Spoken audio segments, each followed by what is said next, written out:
Assalamu alaikum, hello and welcome to all of you in another session in the series of ACCA CPDs on taxation. Our today's topic is sales tax returns, their filing, initial registering, revising, and ancillary issues associated with reference to the province of Sindh.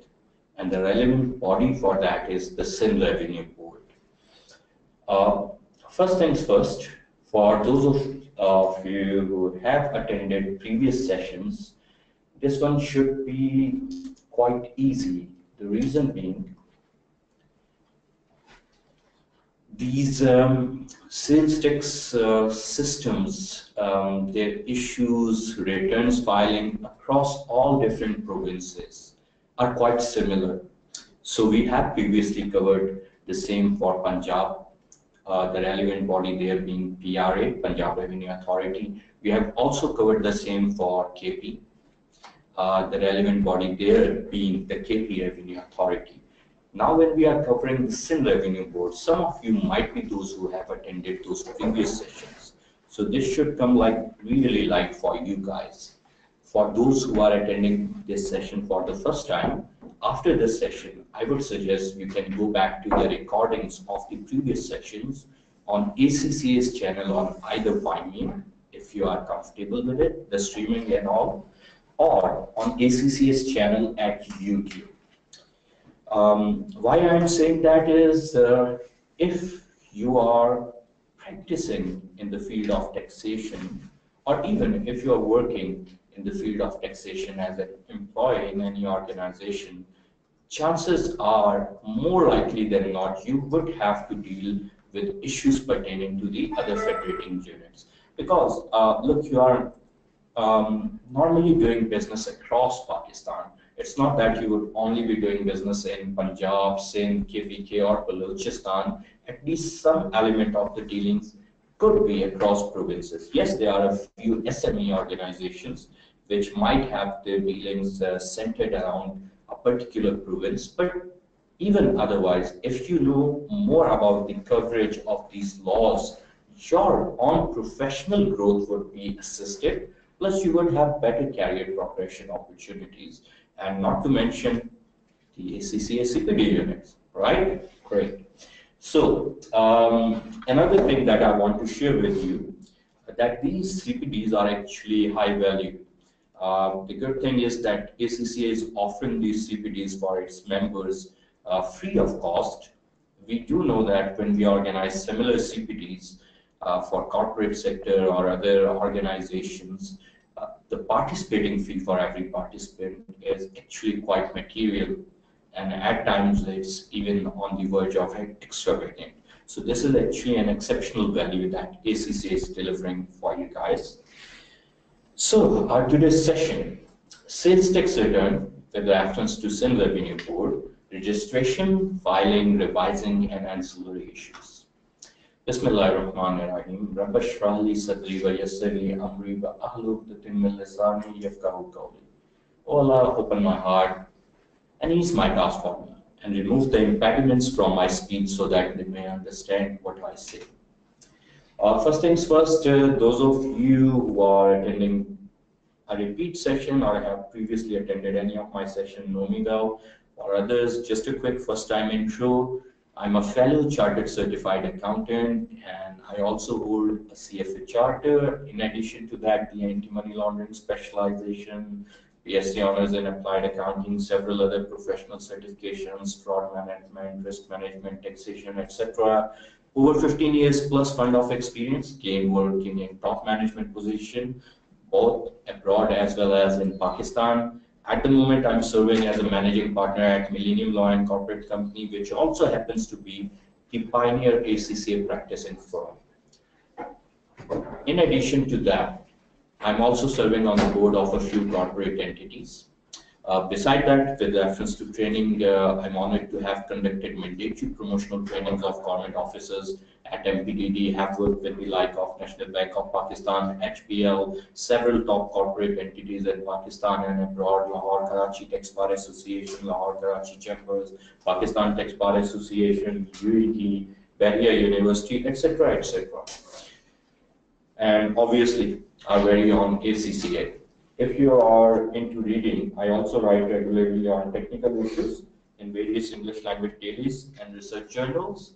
At the moment, I'm serving as the 4th time serving chairman liaison committee at Lahore Tax Power and 2nd time serving chairman Taxation Committee of ACCA Pakistan. Also honored to be representing Pakistan on the Global Tax Forum, and beside that also on the board of several think tanks and associated with several other professional associations.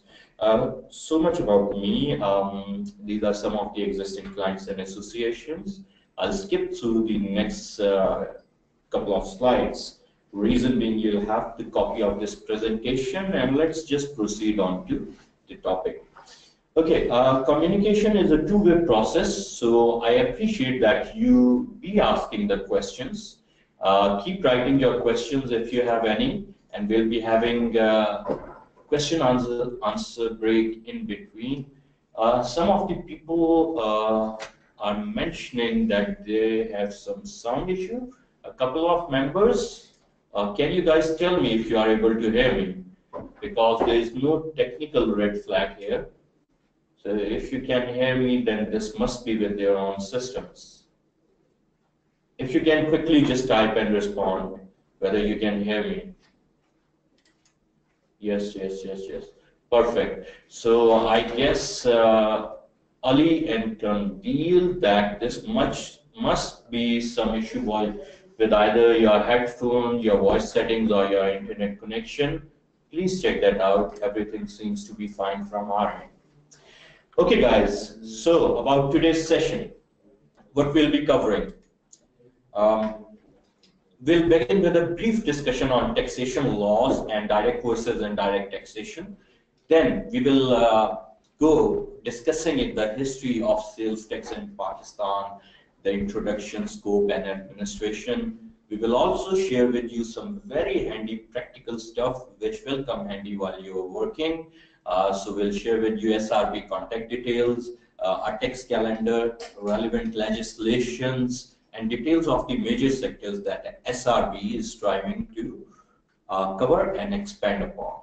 Then we'll get into the thick of things. We'll begin with registering for sales tax with Sindh Revenue Board. We'll see that for various cases, including in case you already have an NTN, in case you have an NTN but no record is fine, and in case you have no NTN.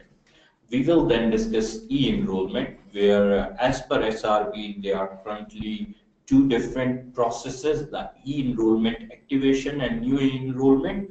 We will be covering practicalities, that what is actually happening as opposed to this stuff that SRB has shared on its website.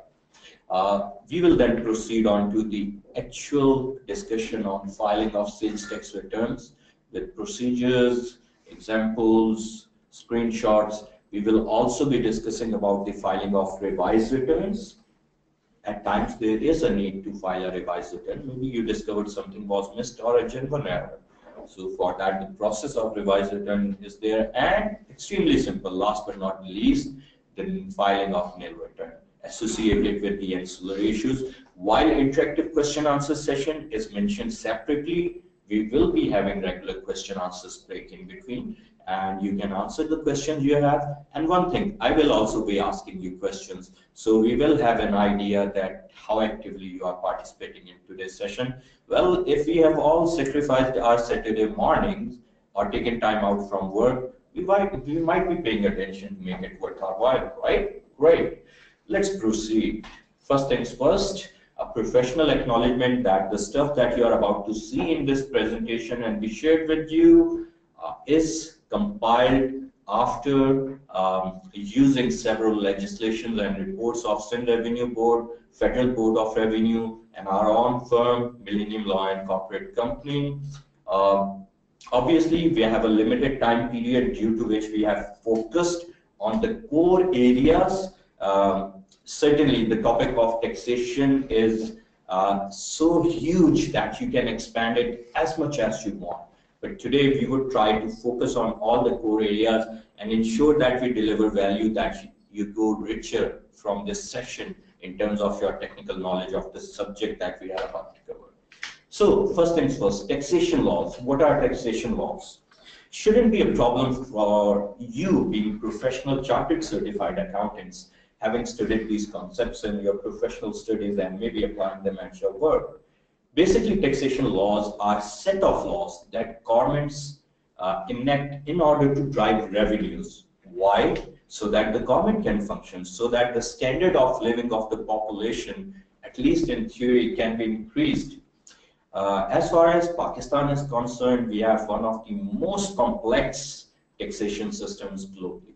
We have over 70 different types of distinct taxes and their associated legislations. So you can have an idea the scope of the matter that we are discussing about. Well, taxes, broadly speaking, can be divided among two major categories. Number one, the direct taxes. Number two, the indirect taxes. Direct taxes, extremely simple concept. As the name suggests, these are taxes levied directly on the income. Mr. Arsalan is working for a company. He's being paid a salary. The tax deducted on that salary is income tax. We have ABC Corporation trading in a certain industry. The tax, corporate tax applied on the profits of ABC Corporation, income tax for that business. However, Pakistan has an interesting phenomenon due to the nature of the economy, which is largely undocumented.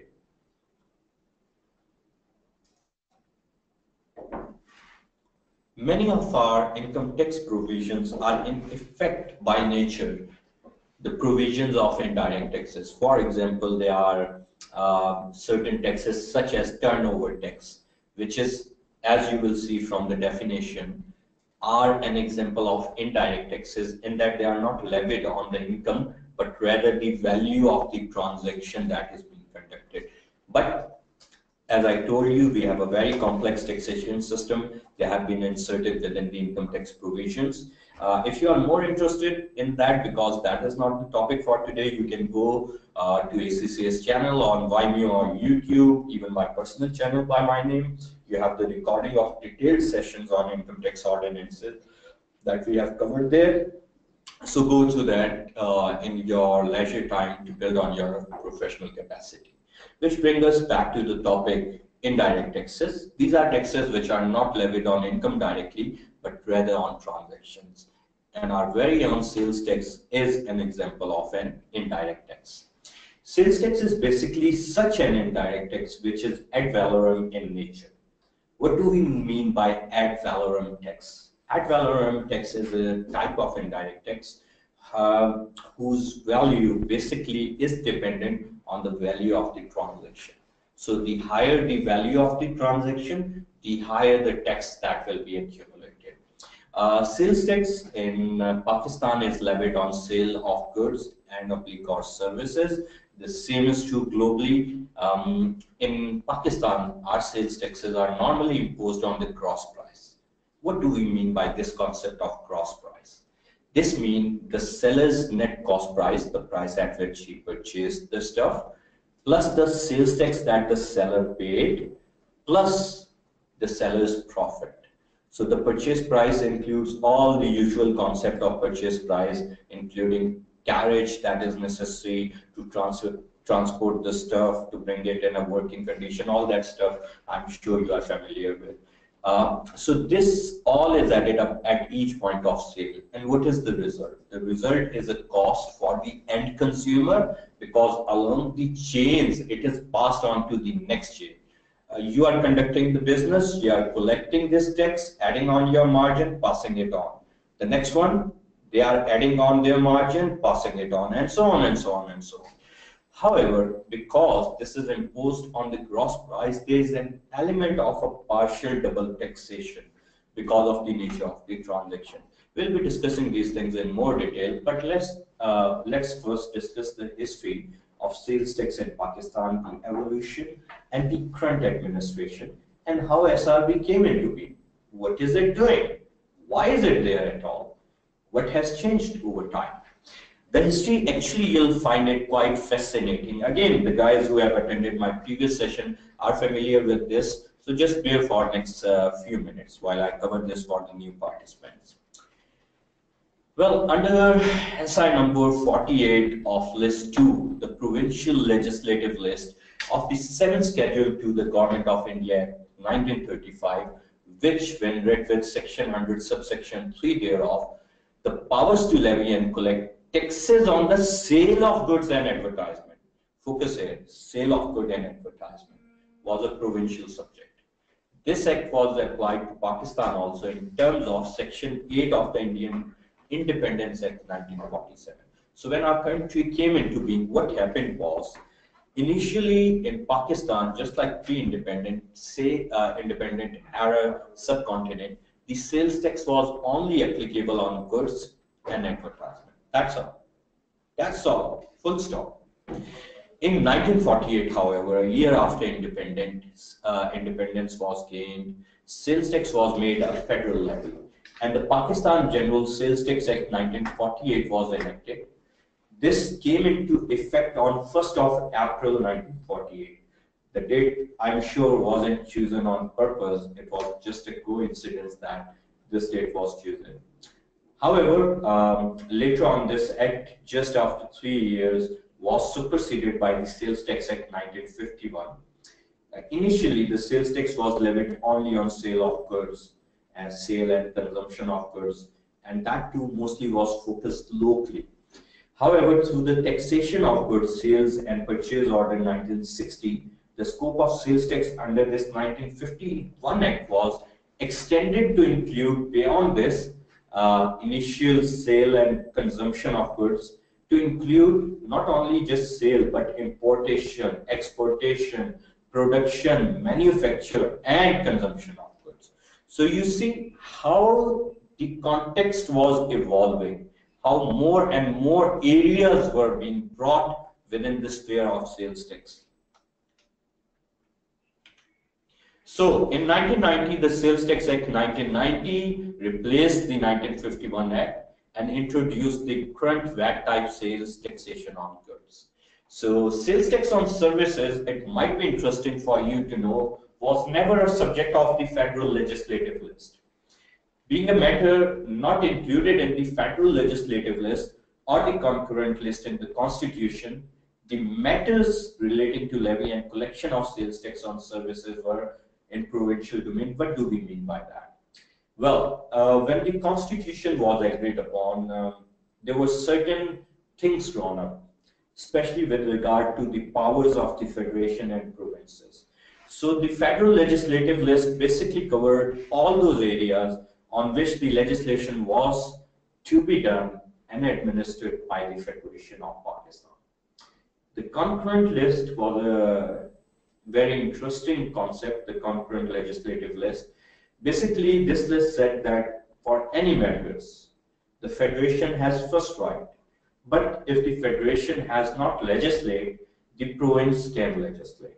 However, if the Federation at any point of time was to decide to legislate, then the Federation's legislation would supersede the provincial legislation. Now, because this was in none of these areas, it was effectively, by the time I'm referring to sales tax on services, it was effectively in the purview of the provinces and their provincial domains.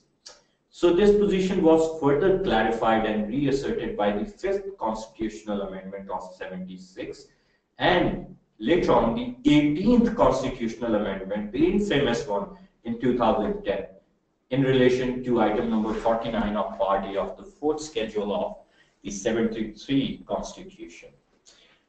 Anyway, sales tax ordinances of 2000, including the previous Sindh Sales Tax Ordinance 2000, were promulgated by the provinces and came into effect from 1st of July 2000, and the central excise duty, which had by now become the federal excise duty on such provincially taxed services, were, as per common sense, withdrawn in order to avoid the duplicity of taxation.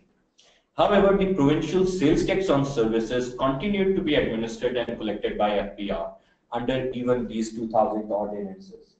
Now, so Roman, this is very confusing. You just said this was not in the federal or concurrent legislative list. It was not a provincial federal matter. It was in the provincial domain. So why was it still being administered and collected by FPR? Good questions. Because the provinces neither did any legislation, nor did build any institution, nor did had any capacity. And there were also issues pertaining to the clarification of certain ambiguities. So what was practically happening was that FPR was collecting this and passing it on to the provinces. However, the system was, it is argued, inefficient in the sense that FPR did not have much incentive to be very efficient in this domain as compared to the provincial bodies who now know whatever they are collecting and administering is going into the provincial kitty. And Sindh Revenue Board on their website, as I'll show you in a bit, very proudly mentioned this fact, comparing their collections with FPR and year by year astronomical growth and all that.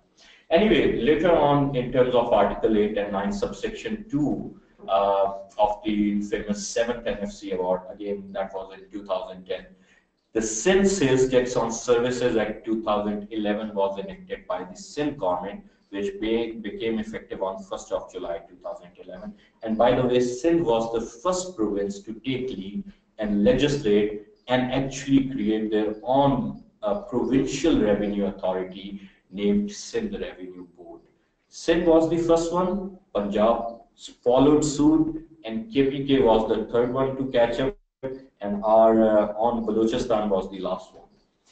Anyway, so now with this enactment in 2011, what happened was that the Sindh sales tax on services started to be administered, regulated, and collected by Sindh Revenue Board in accordance with the legislations done by the Sindh Provincial Assembly.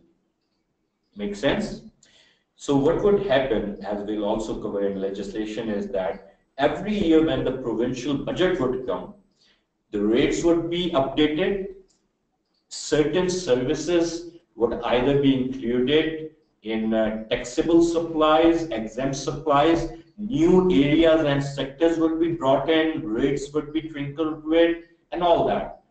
Once that was agreed by the Assembly, the budget, the finance bill, that would become part of the Finance Act, and that would update and be incorporated into the relevant schedule of the Sindh Sales Tax Act. So that is updated every year, just on the same pattern like the Sales Tax Act 1990, administered by FPR, or like the other provincial sales tax legislations.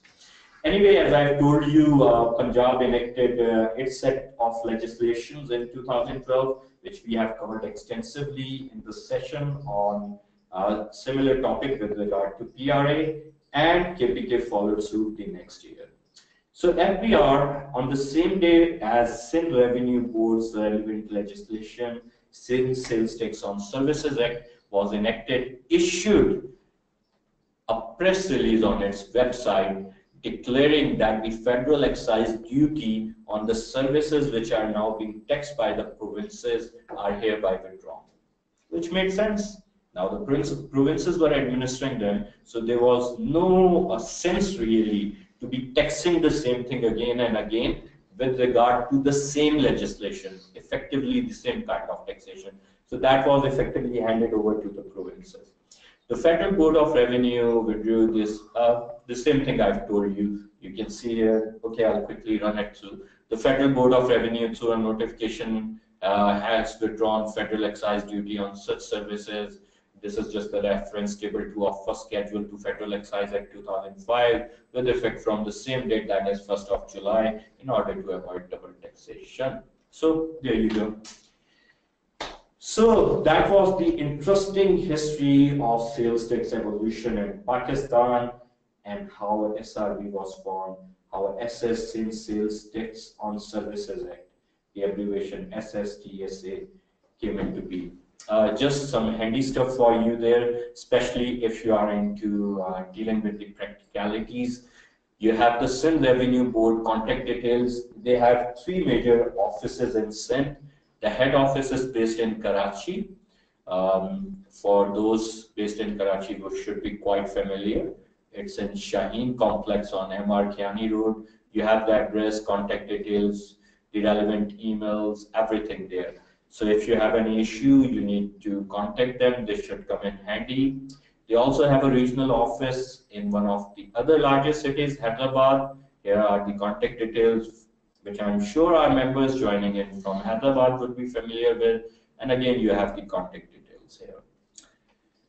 Lastly, they also have a regional office in Sakhar. And here we have the contact details, the address, the email, and contact number. So guys, before we continue, if you have any questions till now, now is the time.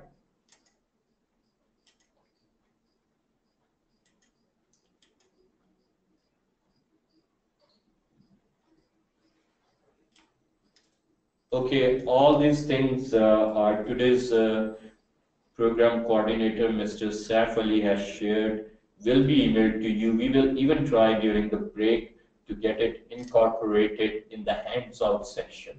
So you would have the copy of these presentation notes in your hands-out section. Thanks a lot. You are welcome. Any questions, guys? I'll give you 30 seconds and then we'll move on.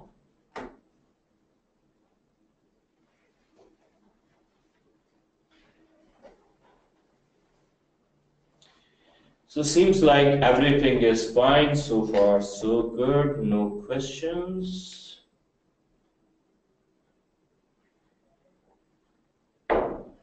Okay, you can type your questions and we'll, okay, and we have a question. Okay, you can type your questions so that when we have the question answer break, we don't have to take a short break and I can just quickly answer your questions one by one. I will try to answer all of them. So Sunil Maheshwari has asked, example of submitting tax returns in terms of date. Well, these are the topics we are about to cover, Sunil, so bear with us. Any questions about what we have covered till now? Okay, just write the questions and we'll come back and answer them. Okay, guys, so let's talk about the tax calendar. Again, the pattern is quite similar to what you are used to with regard to the other provincial authorities. The last date for the payment of tax is 15th of the month following the tax period. So for example, you wanted to file the sales tax return for the period ending November, 30th of November, this last month, 2017. So the last date by which you need to pay your due tax liability to the Treasury would be 15th of December 2017. However, you would have 3 more days to finalize and submit your return, which is 18th of December 2017 in the instance of this example. Well, this is the law we have to follow, but logically speaking, why we have 3 more days to file the return? Because you cannot file the return unless you have paid your tax liability. It just won't submit, as we will see later on in the session. Hence, you are given 3 more days to finalize your return after the deadline for paying your tax liability. One quick thing, if you have no tax liability, obviously you don't need to pay anything and you can just straight away submit your sales tax return. Legislations. Let's go on this link and see the relevant legislation which govern the scope, administration and practicalities of sales tax in Sindh. This is just for information purposes. This has been already covered extensively.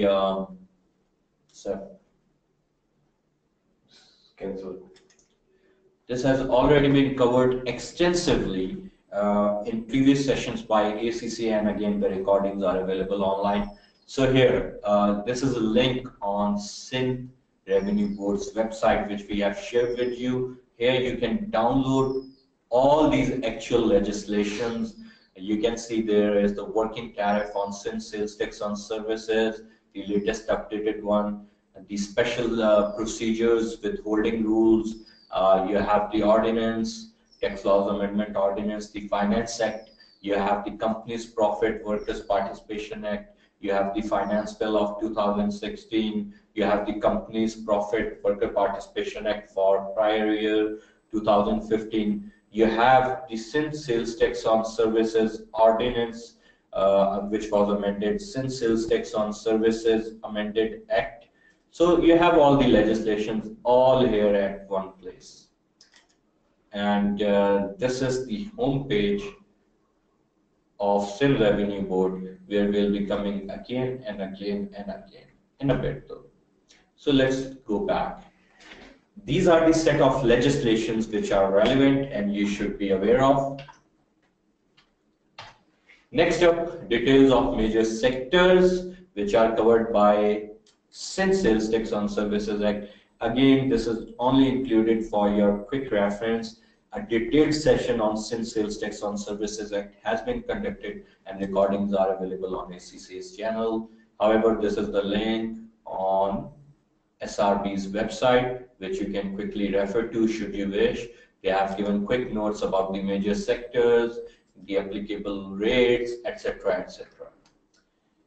So let's move back. Which brings us to the thick of things. Let's begin with the first interesting thing. The registration for sales tax on services with Sindh Revenue Board in case you are an existing NTN holders. Now there are two ways about this. I can go through all the theory or I can show you practically how it's done. Or better still, I can do both. So you'll begin by visiting the portal on Sindh Revenue Board's website. Here we are. This is the direct link to the portal, or should you prefer, you can come here and click on e-registration. And it will effectively take you to the same page and the next step. If we were to use that link, we would come here in e-registration and click on new e-registration having NTN, and it will bring us to the same page. So two ways of going to the same destination. Now once we are here, we click on e-registration in e-services tab and we click on new e-registration. We have done that. Next we'll enter our NTN and the system will show our registration particulars as an FPR. Let's see if it does. I am just gonna enter the NTN of a client I took authorization from. Meanwhile, if any of you are practicing, please feel free to share the NTN or login details of any client who has allowed you, so that if you are comfortable with it, we can also give a real-time demo to our members today. So see, you enter your NTN number and here it shows you the detail as held by FPR. So I have the name of the taxpayer here. You can read that. I hope this is quite clear because this is engrossed. You have the registration number because this was a corporate entity as held by FPR, and you have the status that they are not an individual or AOP but rather a corporate entity. So next thing, the quick internet security we have become used to. Enter these image characters and click on OK. I'm not going to do that because my client has not allowed me yet to register with Sindh Revenue Board.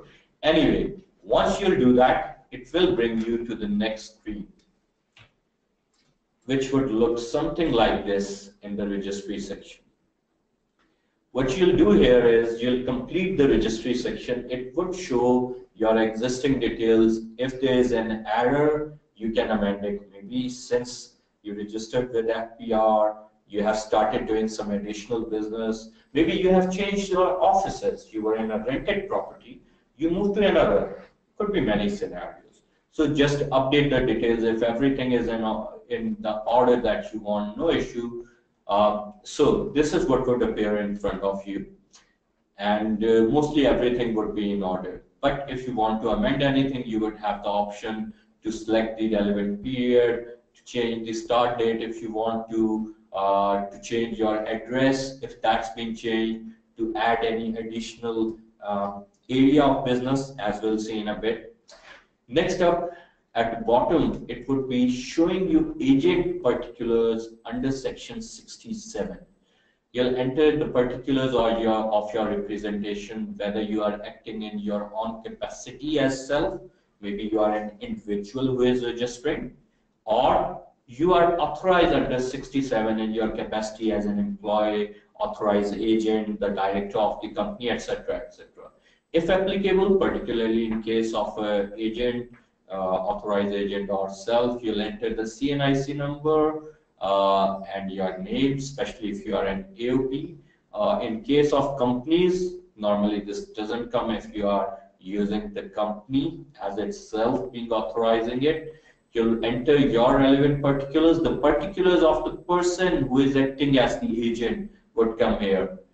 So the standard pattern, the address in multiple lines, province, district, city, area, town, then the contact details, the phone number, cell number, email, fax if any, and that's it. You'll then click on the Save Registry button, and this will save your particulars. This is a must to save the registry before you move on to the next section, because otherwise the details you have worked here and here might be lost. So this is specially mentioned that you have to save the registry. Next up, you'll have the details, the chance to enter details of the directors and shareholders. Obviously, this is common sense. This is only applicable if you are talking about a corporate entity.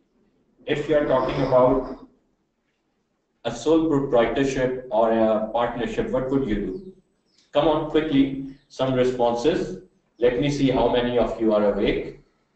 Come on, what would you do?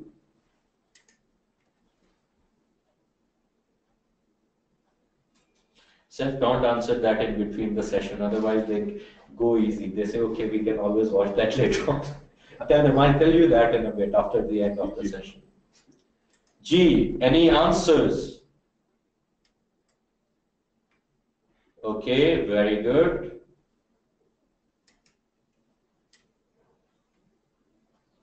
We've got an answer from Ali Arsalan, the first one to answer. Very good. Anyone else? Come on, guys. We have so many members. We have hundreds of members logged in, and just one is replying. Come on, you can do better. Come on, come on. Quick, quick, quick. Quick. You know what? Over the break, I'll now make some polls, and Saf will enter them. And you will be marked on the polls.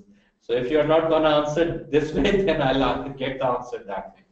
So, okay, some people are asking to repeat the question. The question is, if you are registering a client who is not a company, a corporate entity, but who is a sole proprietor or maybe a partnership, what would you do with this section, which is asking you to provide details of directors and shareholders?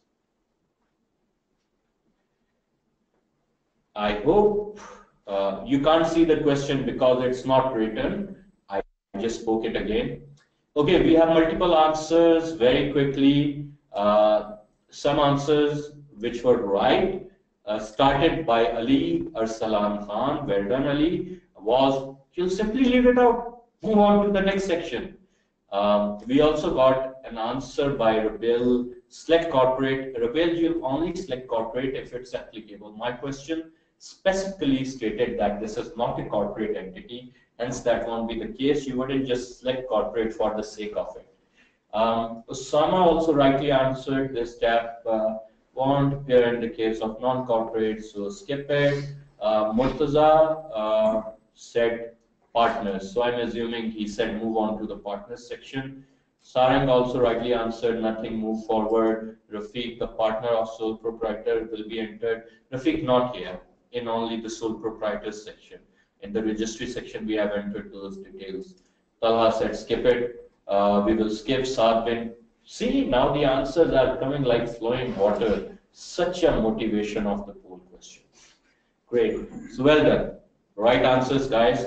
You will skip this in case you are not dealing with a corporate entity. You will only enter the details if you are registering a corporate entity with Sindh Revenue Board. And the process was extremely simple. For every director, you'll enter either their NTN or CNIC, whatever is available, one or the other. The system would automatically generate the other if you don't have. So if you enter the CNIC from CNIC, they would get their NTN. But ideally, you should have both if you are a company secretary or their authorized agent. And you'll enter their share of the capital. So like if it's a company with 3 lakh or whatever, and you have 3 directors and each has 1 lakh each, so you'll enter the NTN CNIC for first one, 1 lakh for his share of capital, click on add, then the second line would open. You'll enter the same details for the second director, click on add, the third line will open. Enter for the third director, click on add, and so on and so on. This will bring you to the next section, which deals with add other activities. If you have any other activity or activities other than the principal, please give details. I did mention to you initially that the details that you registered with, the FPR would be appearing here. However, if for some reason you have started some additional activities later on, this is your chance. From here, the drop-down menu, you would be able to select the major category of the additional activity, and then you will have the relevant codes. You'll click on this button. Do not forget to click on this button of add activity, because this is a must. Once you'll click on the button of add activity, the activity would be added. If you have another activity, again from the drop-down menu, select the activity, click on add activity. So for example, you can be a business which initially started out as a call center. Later on, you started delivering softwares. So your principal activity initially was call center services. Now what you can do is, from the drop-down menu, you can also select the relevant category and subcategory for software development, and so on and so on. Next one, business and branches. If you operate from more than 1 locations through your business branches or outlets, you have to give details of all in this section of the registration form. So you'll select the type, whether this is the head office or a branch office. They'll come in the drop-down menu. Then you'll enter the name of the business or branch. If they are different, trade name, normally it's the same for all the branches. But if it's different, you can always mention that. The address in the same usual format. You enter the street, you enter the tehsil, tahulka, province, district, city, area, town, etc., etc. Then you have to mention whether these premises are owned or rented or other. What can be other? It belonged to your father, he just allowed you to use it. You haven't rented it. So those possibilities are also covered here. You also have to enter the owner's CNIC or NTN. Now they require that. And if there is a gas connection, you have to enter the consumer number or the electricity reference number. Normally, electricity connection is almost always there, even if there is no gas connection. Then enter the contact details, landline, if any, of the branch. Then enter, select in fact from the drop-down menu, start date of this particular branch or head office, whatever this address is. And if this was closed, since you registered with FPR and is appearing, you just select the close date and add the business. So effectively, you can remove an address which was previously added when you originally registered with FPR, or you can add a new address. Obviously, you can do both. You can add multiple addresses by doing the same process and clicking on this add business button after every one. This will bring you to the next section of bank account details. You add your bank account details here. Supposedly this is for the period when the law would evolve so much that you would be issued the sales tax refunds and they can effectively be directly wired to your bank account. There's no problem with visualizing and having goals and dreams, right? So this is about that. Now, again, it's extremely simple, but I'll run you through. You'll enter the account number, the account title, select the account, current savings, whatever it is. Then you'll select your relevant bank, the city, the branch, the account start date. And again, just like the previous section, just like we did for branches. If this account has since closed and the details were previously registered with FBR, you would just select the close date and click on add account. That's it. If this is a new account, leave the close date section as it is, select the start date and fill the relevant section as we have just discussed, click on add account. You have just added the bank account. Obviously, you can add as many as you want, but normally businesses just like to either don't or at the most add one. Why? See our sessions on Sindh Sales Tax on Services Act for that. Next. So now we have reached the end of the registration form. Here you have to sign the declaration that everything you have mentioned is true to the best of your knowledge and belief. Nothing has been concealed therein, etc., etc. The date would automatically appear. This is the date you are working it on, and you have to enter your CNIC, or in case you are a non-resident Pakistani or for some reason you don't have your CNIC, your passport number, your name, and that's it. You do not sign it, although there is a section for sign. So what do you do if you don't sign it? You'll see in a bit. So after declaration, this is official area. In this official section, it would show the user ID and your allotted tax office. They would come automatically. You will then click on the Save button on Save Your Form. You can make changes if necessary, but if you are to make some changes after saving the form, you have to save those changes again. So after you have saved it, you will click on this Verify Application button, and this box would open up.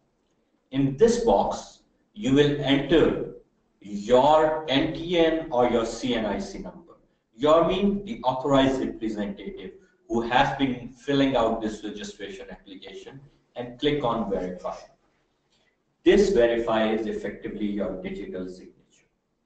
Now, you might have this question in your head that, Sir Umar, Verify is fine. Why is there unverified? Especially if you haven't dealt with this before.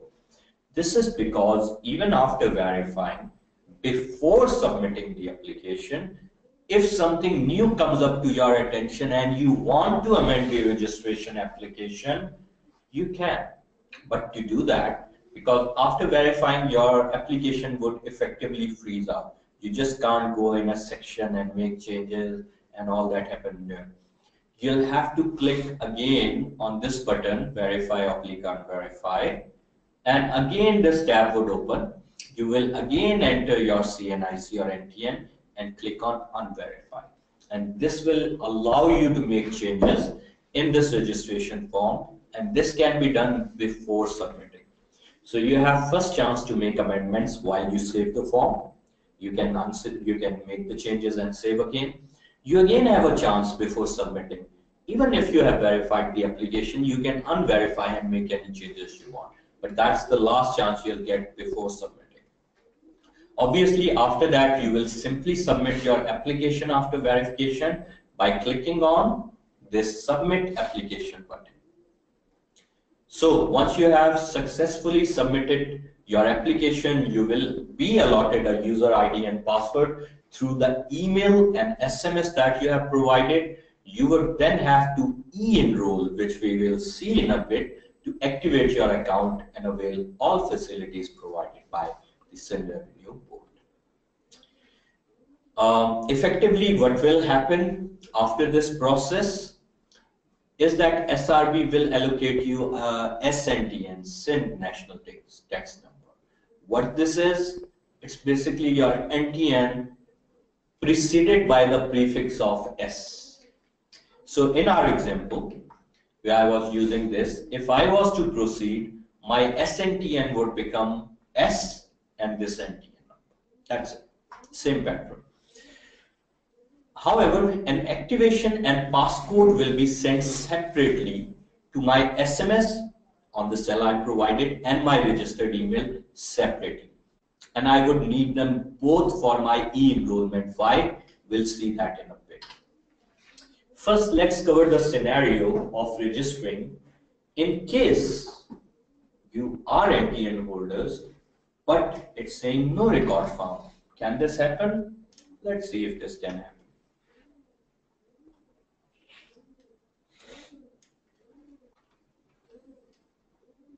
Okay, it's bringing me to the same thing again and again.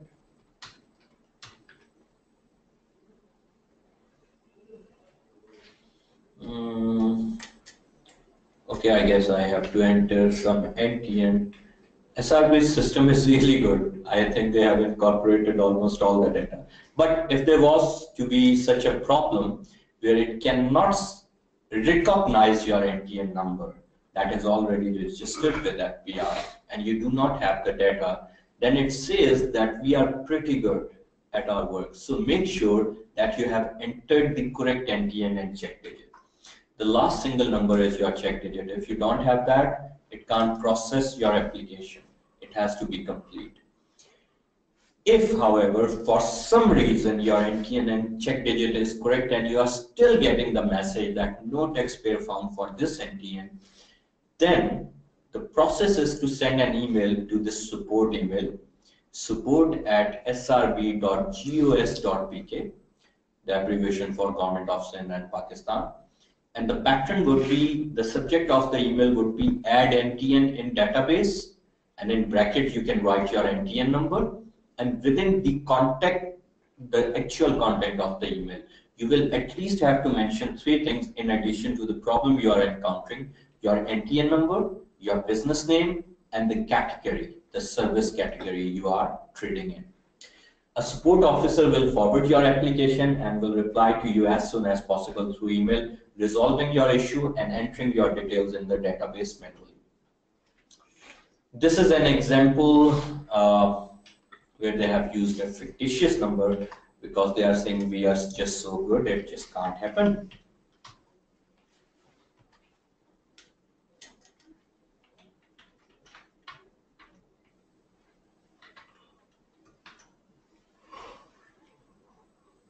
Someone has even taken that NTN by now. This is funny. 1, 2, 3, 4, 5, 6, 5. Let's try this. 4, 5, 6, 5. Awesome. 4.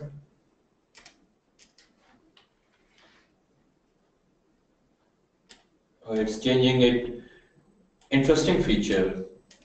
Did you notice this? This is an NTN number which is not registered. But as soon as I've entered it, the database has changed automatically this check digit to the first check digit of the registration applicant. So what it's saying effectively, that if you are not registered, it would not say to you anymore that the NTN holder is not found. It would just change it to the next one that is in the series. So if yours was actually 4 and it's doing again and again, this means that the database of Sindh Revenue Board does not hold your detail and you have to do this process. Anyway, so we have covered the registration in case you have your NTN and everything is fine. In case you have your NTN and it's not showing your details, what if you don't have an NTN? Well, there's the theoretical bit which the Sindh Revenue Board has issued notification about, and it's still on their website, and there's the actual bit. Let me tell you what the Sindh Revenue Board says on their website, and then I'll tell you what you should actually do in practice. So in practice, the online link is dead at the moment, and no, I'm not joking. I'll have a look here. This is your e-registration having no NTN, and it will bring you to this page where let's show you the actual thing from the home page.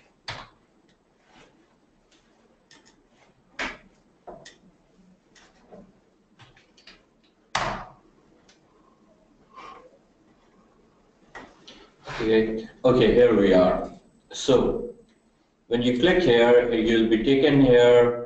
Those who already have NTN, okay, this link has started working.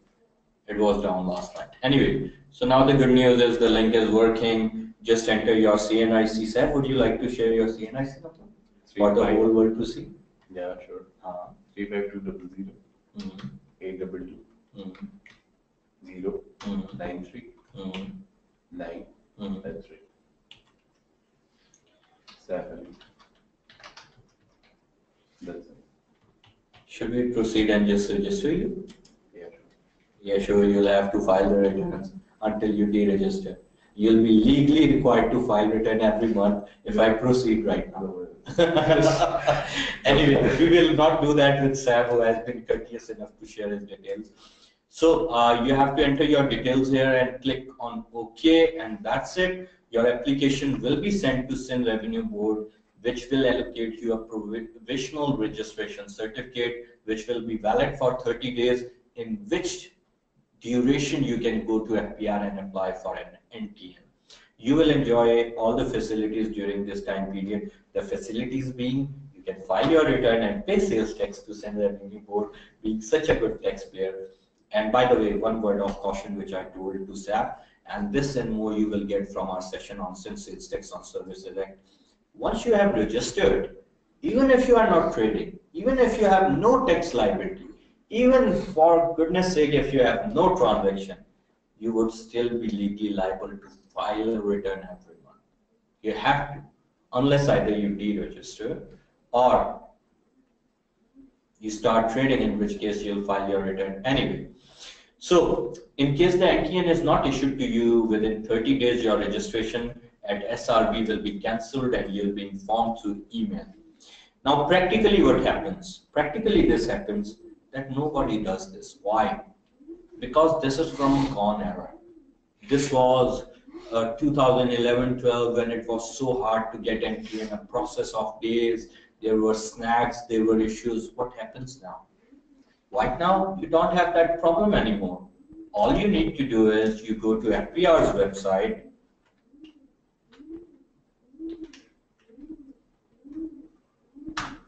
and you simply apply for your NTN online.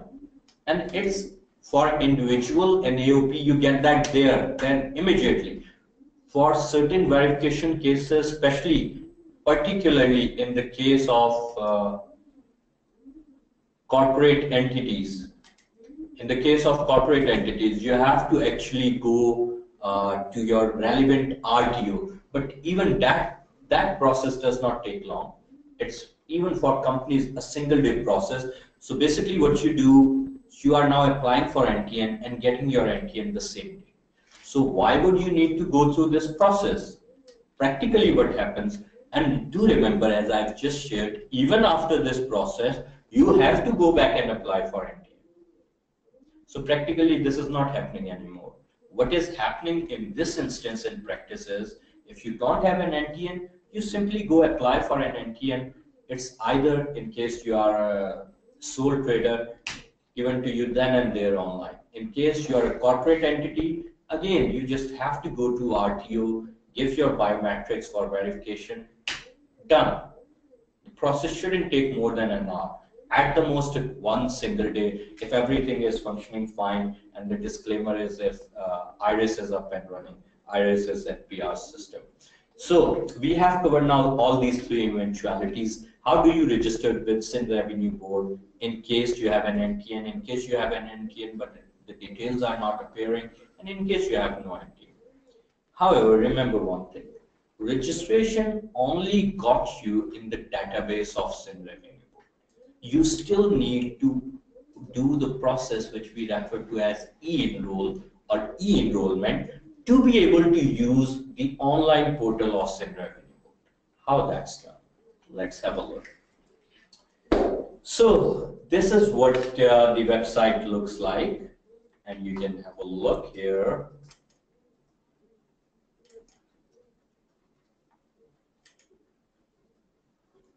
Yeah, see, this is it. So what you do here is you have two options, e-enrollment, new enrollment, which if the link is still dead. So what do? You click on e-enrollment and new enrollment and enter NTNN, image characters. Before proceeding, make sure your email ID, phone numbers are valid, etc., etc. Why is it not functioning? Because this is not, it happens anymore. What happens now is, after you have completed your registration process, you are taken to FPR's website. You log in there and pop-up box comes up which asks you whether you are allowing Sindh Revenue Board to have your details from FPR's database. You allow that and that's it. You log out, you are taken back, come back to Sindh Revenue Board's website, and this is where you come. And what happens now is that you receive an SMS on your mobile phone with a code, which is the activation code, which you have to enter here. And you also receive a passcode in your email. They are not sent to both, unlike the registration in case of FPR, where you get the code on both your email and mobile number. While registering here, you receive the activation code on your mobile and you receive the passcode in your email. You enter them both. You enter your SNTN and then you enter the image characters and you submit, and that's it. Gone. Your e-enrollment process is completed there.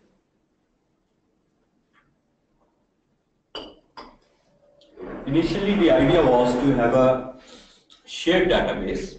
So, new enrollment would just allow the people who were registered already at FPR to straight away start using a Sindh Revenue Board's website. However, now that Sindh Revenue Board is making its own database, allowing allowing them to have your data and details from FPR's database, effectively there is no e-enrollment per se. It's just activation of e-enrollment, which is done in this way. Once you press the submit button, that's it. Your details would be done, completed. You will receive the new password and PIN code now, both in your email as well as an SMS in your mobile number. This is how it would appear once you log into the FPR portal after completing your registration process, and it would be asking for authorization.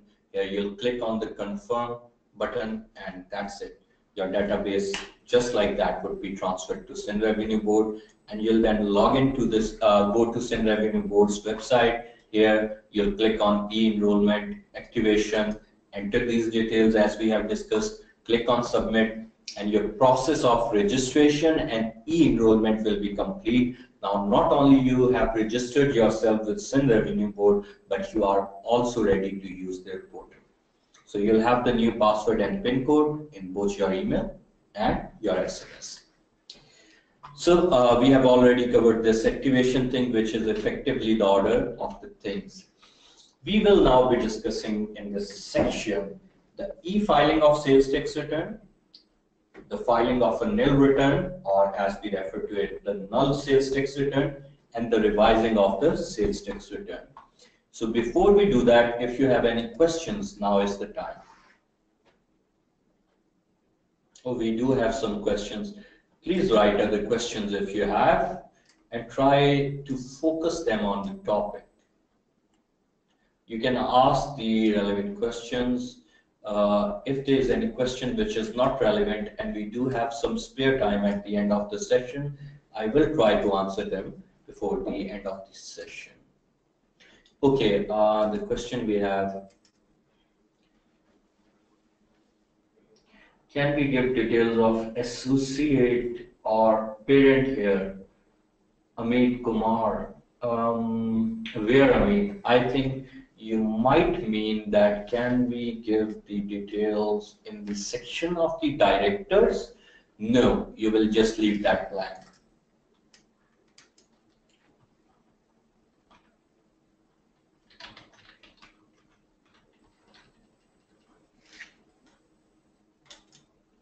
Okay, what if we establish other branches after registration? As discussed, you can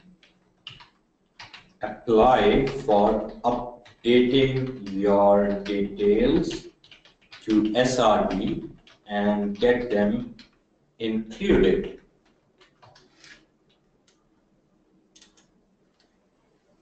Okay, can I have handouts please, as I did not receive any of such so in my email? Yeah, Danish, as Saf has shared with you, it is now available in the handout section and you can download it from there. If you are unable to download it, they would still be emailed to you after this session. That was to Danish. Rafiq has asked whether we have to file 4 returns if we are registered at 4 provinces. Well, 5 if you are also registered with FPR. Yes, you have to.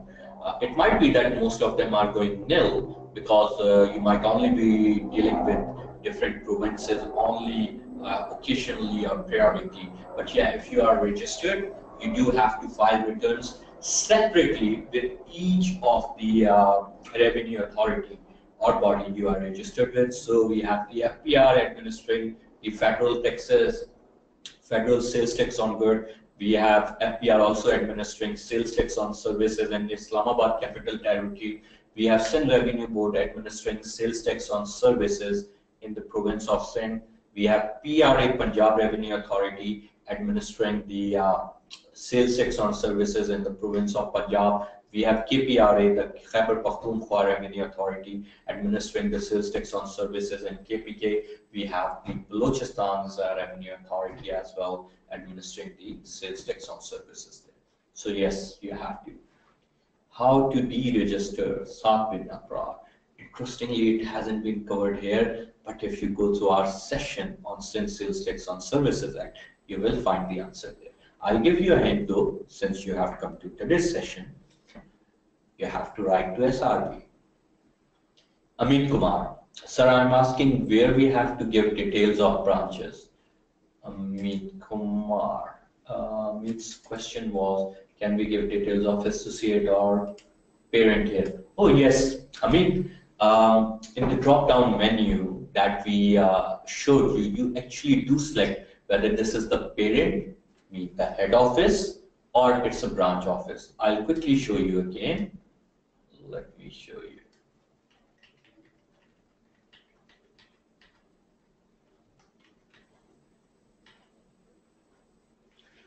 Here, in business/branch type, this drop-down menu will give you the option to select whether this is the head office or a branch office. So I hope that answers. Okay, and next one is Danish. Thank you very much. I got it now. You are most welcome, Danish. Glad we are of help. Muhammad Rafiq, which account should be used? Particulars, should it be where are making sales tax payment? I guess Muhammad Rafiq Saab is asking which account details to give and whether this should be the account from where we are making the sales tax payment and receiving. Yes, ideally it should be the account from where you are conducting your business transactions. Amit Kumar, thanks. You're welcome, Amit. Okay, so seems like we are doing pretty well and all the questions are answered. If you have any questions, please feel free to ask now.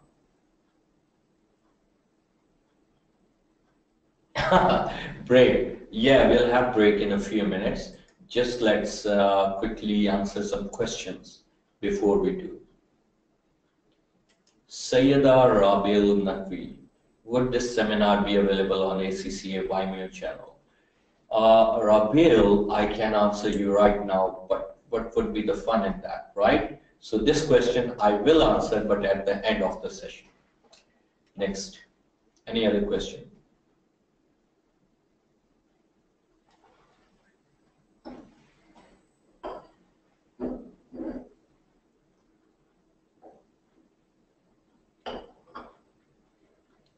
Okay, I'll give you guys 30 seconds. Type the questions, if any. If not, then we'll move on.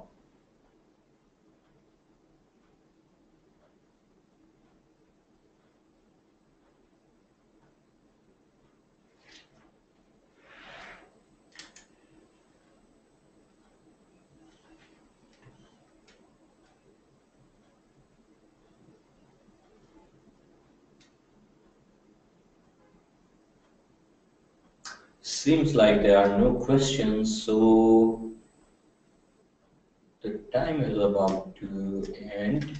Okay, so far so good. We have answered almost all the questions that you have asked till now. Still, if you have any questions, you can continue to write and we'll answer them in due time. For now, let's quickly have a break. In my clock, it's 11:18, would be 11:19 by the time I finish announcing break. So we'll have a quick 15, 20 minutes break. Okay, we'll be back at 11, 20 minutes, 39 sharp. So I'll see you all in 20 minutes and we'll have some poll questions for you too. So see you then. Take care, get fresh, be right back.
Okay, we are back. Hello, welcome, assalamu alaikum. I hope after the break you would all be charged up and ready to go.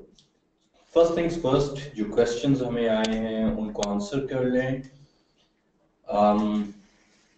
Recording available है इस webinar की. Is the recording available after this webinar? I would not answer this right now. I leave some excitement which I'll request to my coordinator here to till the end of this session. At the end of session, we will tell you the answer to this question. We have a member who said he wants to use a phone call for this webinar and wants to know whether there would be any mobile charges or it's free on phone too. Obviously, your network charges would apply and won't be very reasonable or logical to think and require ACCA to pay those charges, right? Can you do email as well for a class? Yes, you will be receiving an email of the attachments, the presentation handout. This SAF has already shared with you. How to file return after 6 months? I believe, are you asking for revising a return or that you just didn't file return for 6 months? Saab, can you just clarify? Okay, we also have a question by Faisal. Since sales tax is applicable on actuarial services, the scope of all the services covered and relevant taxes are available within the session we conducted on Sindh Sales Tax on Services Act, which is available on ACCA's channel. However, after this session, if we have time, you can ask this again and I'll answer you. Saad is not talking about revising, so about filing the. Saad, what will happen is that if you haven't filed your return for 6 months with Sindh Revenue Board, your registration would be suspended and you would be blacklisted and you would be sent a notice. Most likely you'll have to pay some penalty too. So you'll then approach your relevant commissioner, give your response, what happened. You will still need to file that return after activation, but meanwhile you'll have to pay the penalty charges, etc. And after you fulfill the requirement, your suspension would be lifted and blacklisting would be lifted and you'll file your return. So it's not a very ideal situation to not be filing your monthly sales tax returns for a gap of 6 months. I hope that answers the question. That's pretty much about it. All the relevant questions till now have been answered. Please keep them coming and we will continue to answer them, inshallah. Okay guys, let's continue where we left from. So we had discussed the registration in all 3 scenarios, whether you have NTN you don't or your NTN details are simply not appearing. We have discussed about e-enrollment, the theoretical feature of the new enrollment as well as the activation. Now we have done the initial basics complete. Let's proceed with the actual thick of things, the e-filing of the sales tax return. And during this session, we will also be covering the filing of a nil return as well as the revising of the sales tax return. And once we have done this, then we will have some quick poll questions for you, which will give us an indication of your understanding as well as participation in this session. So, first things first, how would you file your return? There are again 2 ways of reaching the same destination. You can come to the home page of Sindh Revenue Board, srb.gus.pk, abbreviations of Sindh Revenue Board, Government of Sindh and Pakistan.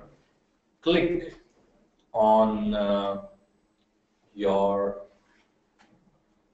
relevant link of e-services, which will bring you here, and you'll have to click on links gone there. Okay, you'll simply come here directly e.srb.us.pk, and here at the home page you'll have the login portal. In the login portal, the initial ID and password which you received in email as well as SMS will be entered. and you log in. Once you log in, you'll have a screen like this appearing in front of you, and on the top you'll have these various tabs: home, administration, registration, declaration. From the declaration drop-down menu in the sales tax, you'll click on sales tax on services return, and a form will appear. You have to fill the tabs which are applicable to you, and the form will be displayed in two sections. The first section is registry. Again, just like in the registration form, this section shows your registration particulars. It will show you your SNTN, your NTN, name, CNIC, etc. And this is pre-filled.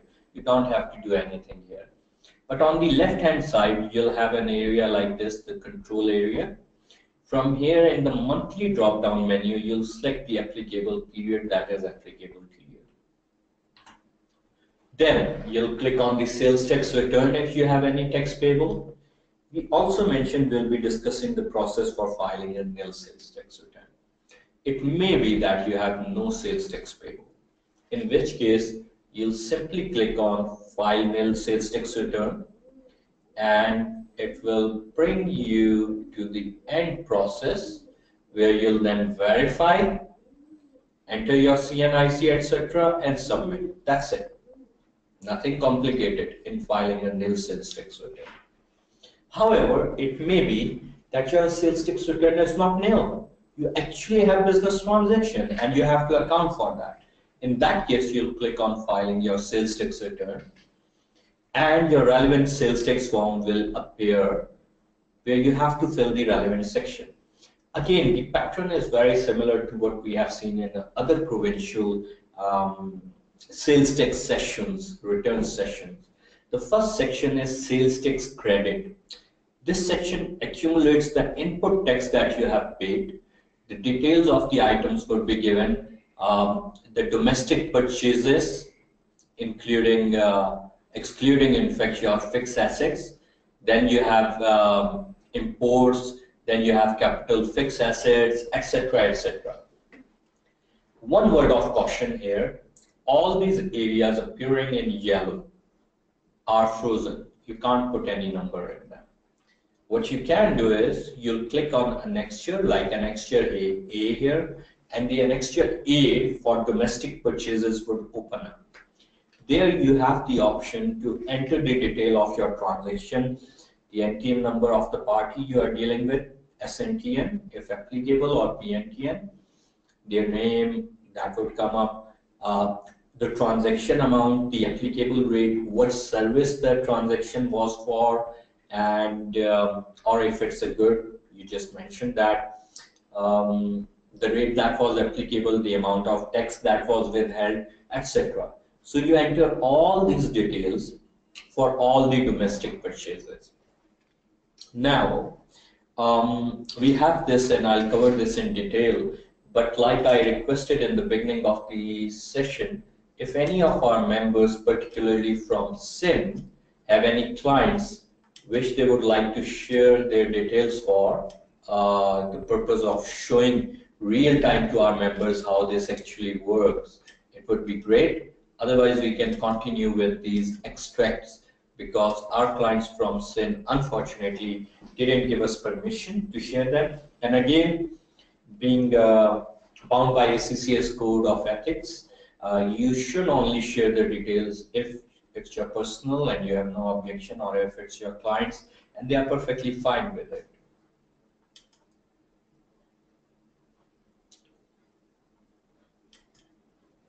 Okay, we are getting messages that the computer screen is not working. Let me see quickly. You can't see slide. Okay. Seth, we are getting the messages that they cannot see the slides. Okay. I guess you guys should be able to see the screen and slides now. Let me know if you are able to. Can you see the slides now? Okay, great, fantastic. So sorted. Okay guys, so anyone want to share details of themselves or any of their clients from the province of Sindh, so I can show you the actual demo. Otherwise, we have these slides and the abstracts to take you through, but I would really like to show you actually how it's done. Yeah, anyone?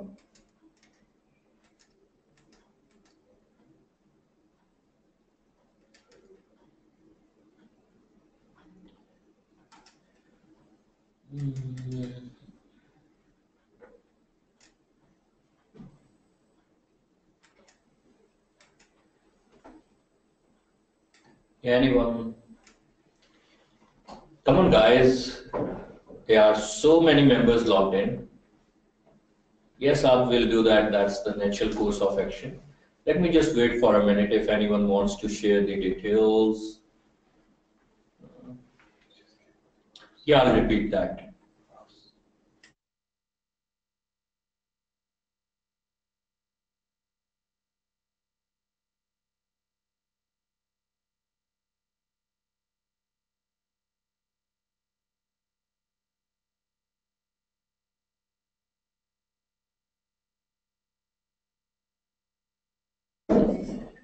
Okay, Sada has requested to repeat as the slides were missed. No problem, I'll repeat that. But just one last shout out. Anyone wants to share details of their clients who have authorized them, so I can actually show you in addition to going through these extracts. Okay, if there's anyone, please share the details. I'll just repeat so that those who have missed the slides previously can see them.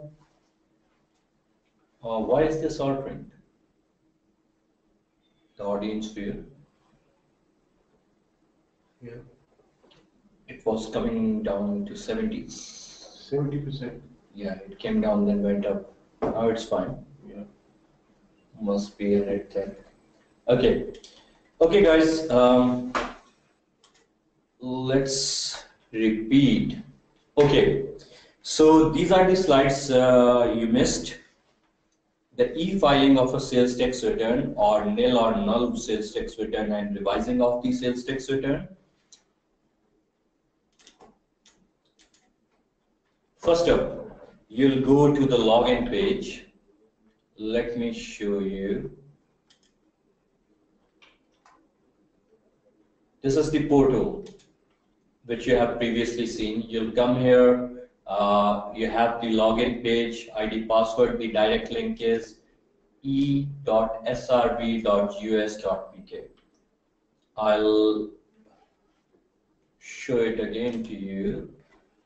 You come on this link, and this is just our security.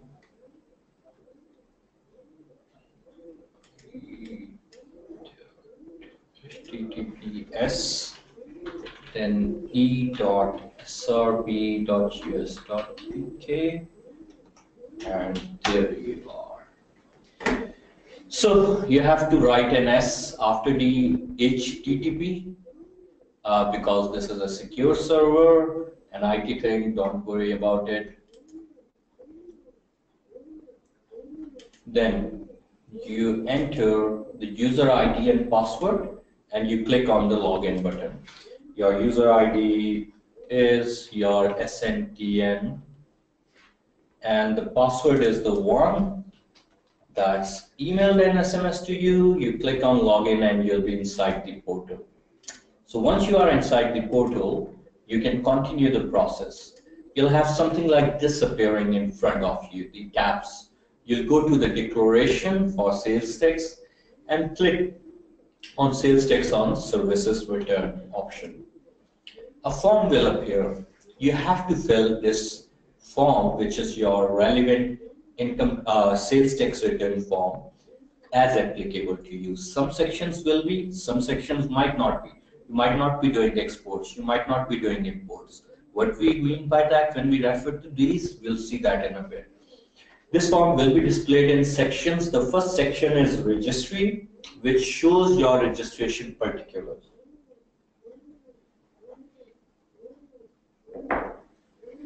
Just like in the case of our initial registration application, this will be pre-filled and will be showing your particulars. So you basically don't have to do anything with this section. You'll move on to the left-hand side of the form, where you'll see the control panel showing a drop-down menu for the tax period. You'll select the relevant monthly period applicable to you and click on that. Now, one of the two things will happen. You either want to file a nil, which we refer to as technically null sales tax return, one and the same thing, or you actually have some transactions.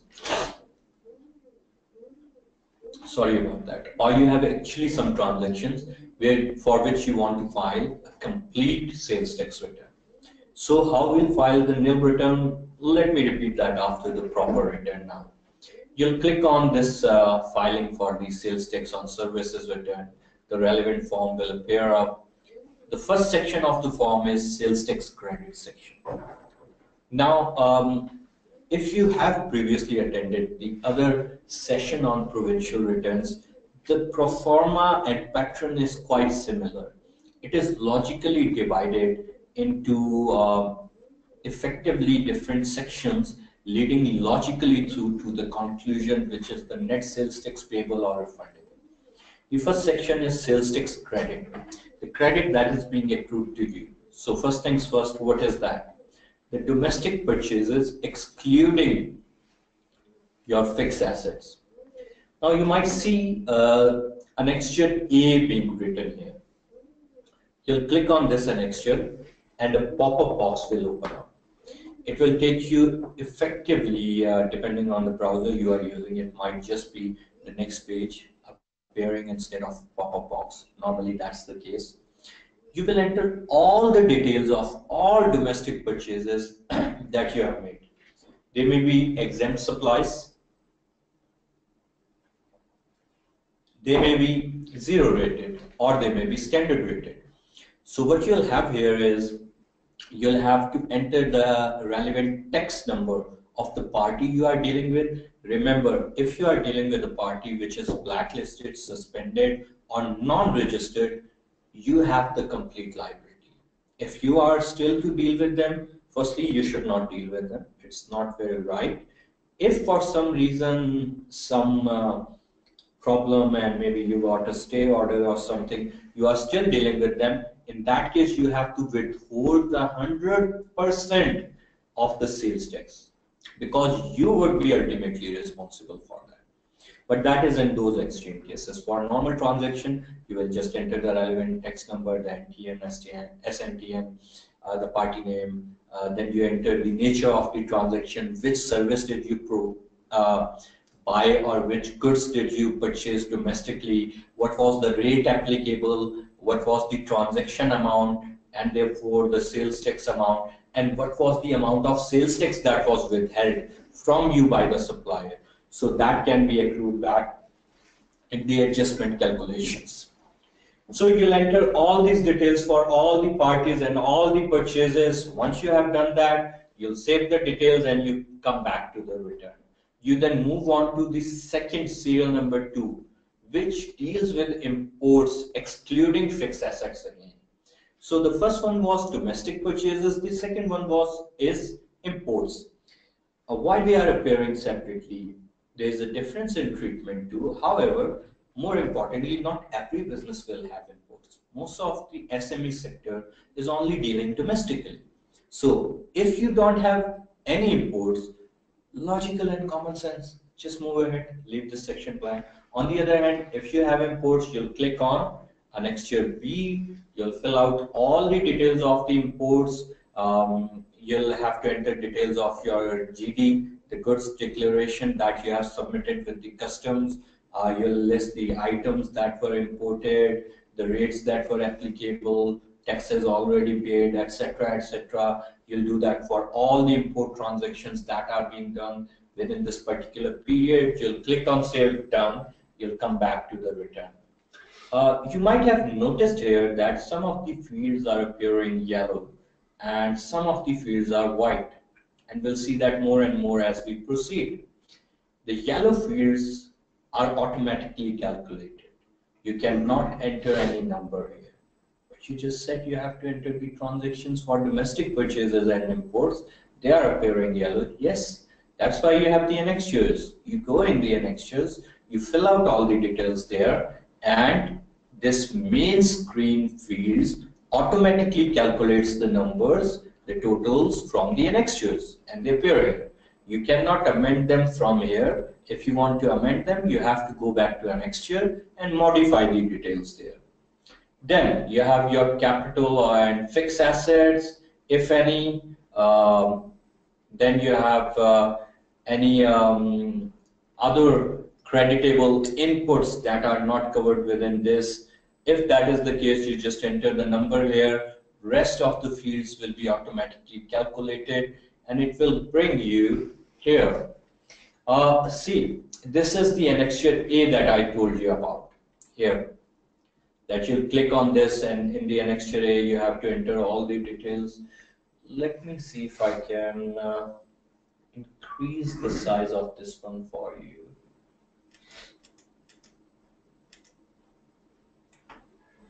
I think this should be more visible now. So, just like I told you, for every party, you'll have to enter all the relevant details. You'll enter their tax number, their CNIC number, their name, then the transaction type, whether this was a purchase invoice, whether this was some adjustment note, whatever the instrument was which you received. Normally, most of the cases, it's purchase invoice. Then you have to enter the purchase invoice number in the document reference. Then you have to enter the date in the format date, month, year. So if the transaction was to take place today, it would be 12/09/12/2017. Then you leave the NS code, that will be taken care of. Then you enter what did you purchase, whether they were goods. In this drop-down menu, you'll have the option of services or goods. As applicable, you'll select the relevant one. The rate applicable, drop-down menu will show you all the relevant rates. Let's assume 15% was applicable or whatever. You'll select that. You'll enter the value here. You'll enter the district where the transaction took place. For example, here, Badin is being selected. Then you'll enter the amount of GST that was withheld, and you'll click on add. That's one transaction. You'll do that for all the transactions, and that's it. Once you have added all these transactions, you'll click on back to the return, and you'll be taken back to the previous slide where we saw the initial return form. So you'll come back here, and now after you have filled this annexure A, you'll have the value and sales tax amount appearing here. Once you have done that, you can now proceed to imports. However, just a quick heads up, auto-generated summary will be given to you at the end of annexure A, showing status of suppliers as taxpayers. So you'll be able to see whether some of them are restricted, suspended, non-active, or if there is any problem. Why? Because it may be that you were not active enough to check their status beforehand. Normally you should when you are dealing with a party, because there are legal implications and there are financial costs involved if they are not active or suspended. However, so that you cannot give any excuse, and obviously to facilitate you at the end of this section, after you have inserted all these transactions using their NTN and their tax details, the system will automatically show you and categorize how many of your suppliers fall into which category. So that will give you a heads up to take precaution and withhold complete amount if a taxpayer is not registered or suspended. So same thing will happen with annexure B. We'll fill the annexure B. We have the capital of fixed assets. If they are purchased domestically or imported, doesn't matter. They'll both come together here. Then we have the non-creditable inputs, as I mentioned to you. So adding 1, 2, 3 and taking out 4 from them will bring us the figure for input tax for this month, the period under consideration. Then if we have any credit carried forward from the previous tax periods, maybe we had an excess of sales tax credit in the last tax period, and that was carried forward, it would automatically appear here.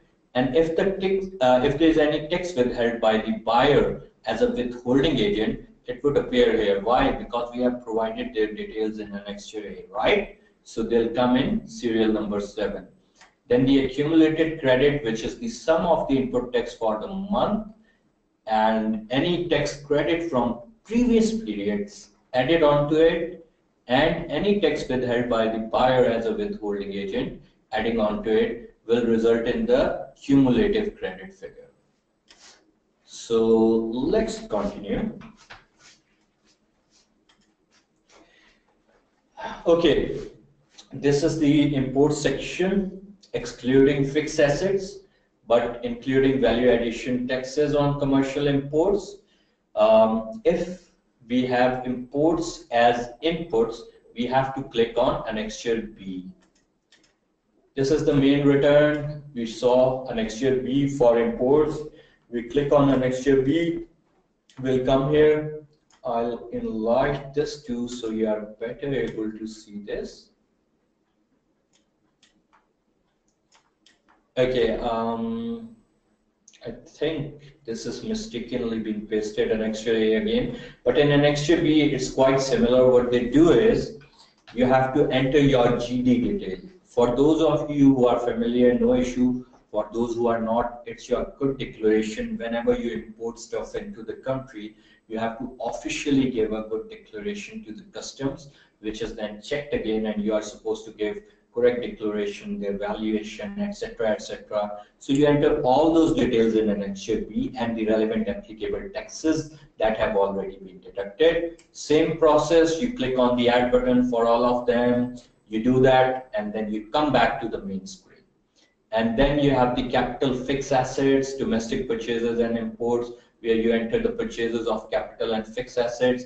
We have discussed this, okay, but I'll still run you through. This is basically the material from SRB's presentation and support material. So then you have next up non-creditable inputs. What can they be? What can be the inputs which are not creditable? Think. Well, it's on your screen. Come on, guys. It could be that you import, you have inputs, imports, or domestic purchases of exempt items. And we all know the treatment of exempt items. What is the difference between exempt and zero rated? Zero rated, although there is no tax applicable there, but is taken into consideration while computing the overall tax liability. On the other hand, the exempt is taken out of the ambit of the creditable inputs.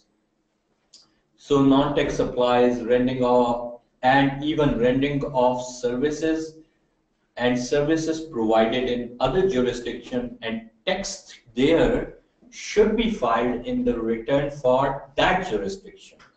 They would not be creditable input for SRB. And then it brings us to the input tax for the month, for which the formula is adding 1, 2, 3 and taking off 4.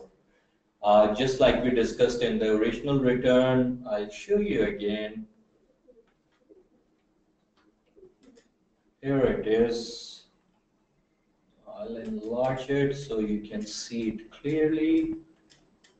So you add 1, 2, 3 and take off 4. 1 is domestic purchases excluding fixed assets.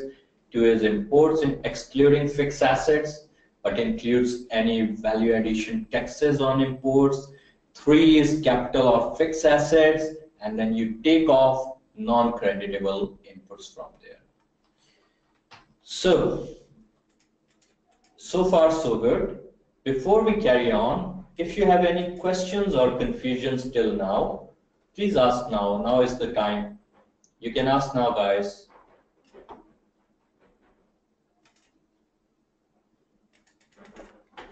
Okay, so awesome that you have no questions.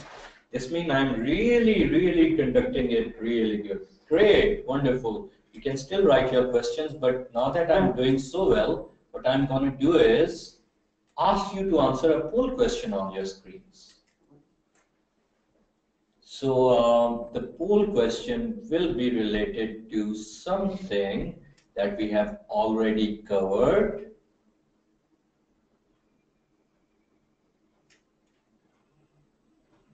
Okay, it will be appearing on your screens now, and you'll have how much time? 2 minutes. You'll have 2 minutes to answer that. Go ahead. So the question is, can a registration application be revised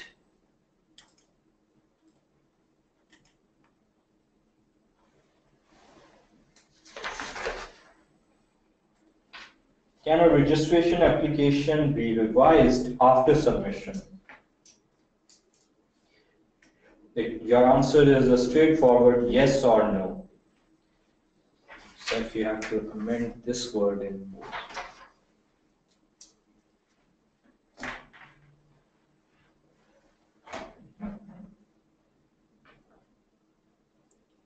Okay. We have the votes coming in. Very good. The good thing is almost 80% of you are replying correctly. Again, the question is, can a registration application be revised after submission? Come on, keep answering, keep answering, keep answering. And you have to be very careful. In answering the question.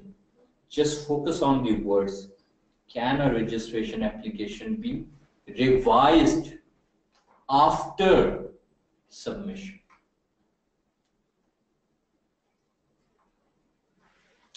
Actually, the kind of results we are getting interesting in terms of the proportion voting, but now the correct answer proportion is seriously reversed. Okay, keep voting, keep voting. You have last 10 seconds.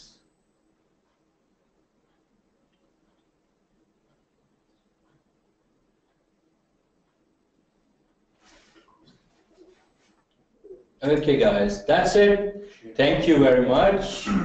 Yes. Sure. Okay. So you have the poll results in front of you. The question was, can a registration application be revised after submission? 77% answered yes and 23% answered no. Well, a registration application can be amended for after submission by applying to SRB. It cannot be revised after submission. Remember, we discussed you have the chance to amend the return after you have saved, make the changes and save them. You have the chance to even revise after verifying. You have to unverify and make the changes. But once you have submitted, you cannot amend that very registration application. There you go. Sometime you have to be wide awake and pay attention to the keywords. Yes, if you know the process later on, you can go to SRB. We have different registration, particular, maybe a new branch open up after we have completed registration and the details are amended by SRB. That's a different process. This very return that you are submitting, that cannot be revised after you have submitted. So unfortunately, 77% did not answer right, and well done to the 20% who answered no. You're right this time. And we have some questions too. Good. Let's quickly answer them and we'll then continue on the return because we are going very well on the schedule. Okay, we have a question by Rana Ali Arsalan Khan. Sir, can you please tell me what is different between sales tax and VAT? Good questions. Sales tax and VAT are very similar. In sales tax, actually, there's an element of duplicity with regard to taxation. In VAT, it is effectively very similar to the sales tax we have here. But the concept is that the tax is on the phases of value addition in the process chain. But both are indirect taxes, both are ad valorem taxes, both are applied to goods and services.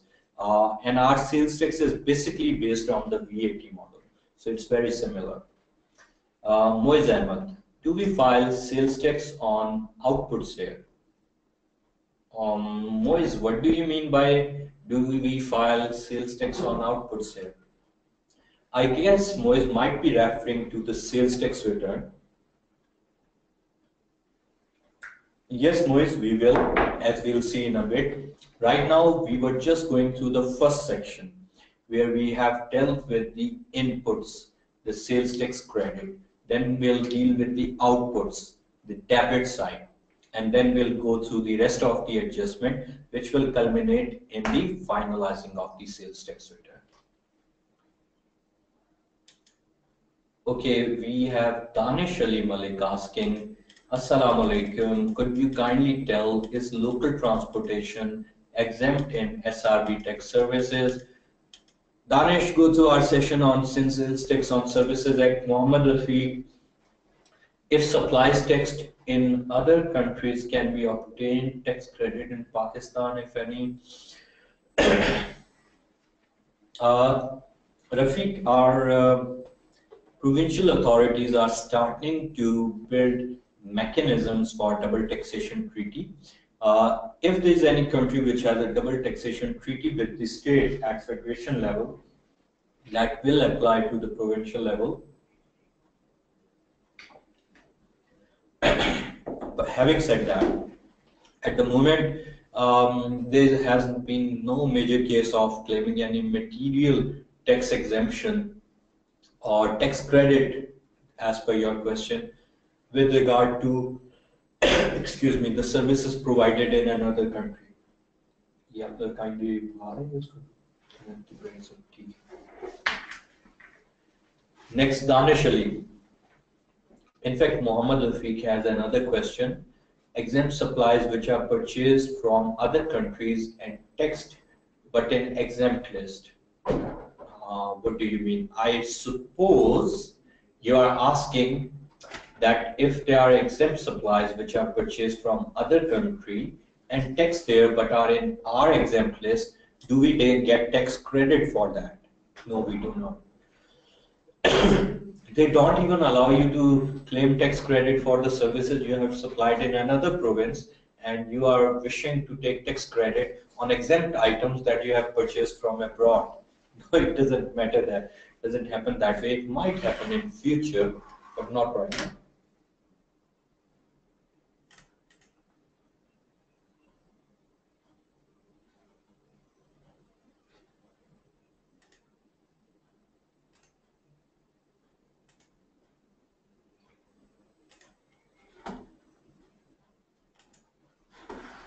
Thank you.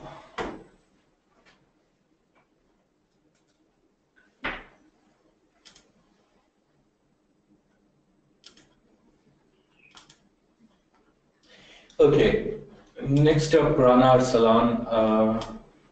Arsalan Khan. Are rates for VAT and sales tax different? Yeah, they are different. Which VAT are you referring to? Are you referring to the import duties? Yes, they are different. Are you referring to international VAT? Yes, they are different. Even most of the sales tax rates in different provinces are different. The standard rate in Sindh is different than the standard rate in Punjab. Danish Ali's answer. Also, what about nationwide transportation? Again, Danish, our session on Sindh Sales Tax on Services Act, not relevant to today's session. As there is an appearance SRO for oil tankers, yes, there is an intercity transportation. Okay, Danish, need your expert advice. Thank you. You're asking so nicely. After the session is ended, if we have time, do come back with this question and I'll help you. But get into the habit of going through the sessions. We put in a lot of effort and they are available free of cost on Vimeo. So why not? Go through them. Rana Arsalan Ali Khan, can we file return at FPR website with regard to SRB? No, you cannot. At the moment, SRB's return can only be filed at SRB's website, and not just SRB, all the provincial revenue authorities returns have to be filed using the portal on their own websites. They cannot be filed through FPR's website. However, there is now some discussion, and it's still in very initial phases, of building a joint portal where a taxpayer can file just one return, and every authority will basically be getting the relevant bits of information, the transactions that come within their ambit. But it's still a vision and it's still in preliminary discussion. So right now you have to file the Sindh Revenue Board's sales tax on services return using its own portal on its website. Thank you, Danish Ali Malik, you are most welcome. Rana Ali Aslan Khan, thank you, you are most welcome. Amit Kumar, where I can find sales tax rates of previous years, that is tax card of previous years. Amit, during the session I showed the relevant legislations, so you can go through them, and every year's Finance Act outlines the changes in the rates, and every year's updated Sales Tax on Services Act, they outline the relevant rates. Rana Ali Arsalan Khan, thank you. You are welcome. So we are done with the question. I think I've answered all of them. If any question is left, because there were quite a few coming in together, just raise the flag. I'll be happy to answer that again. Try to answer the relevant questions. If we have some time at the end of the session, we'll go through the other questions that you may have. So now let's go back. And meanwhile, if you have any questions, please keep them coming. So we were discussing about the input tax for the month formula. We have gone through that. Next up, credit carried forward from previous tax years, tax periods monthly. Determined by the department where applicable, yeah, and that would be entered. We have discussed that. Then sales tax withheld by the buyer as a withholding agent. This would be taken from the Annexure A and Annexure B details that you have submitted.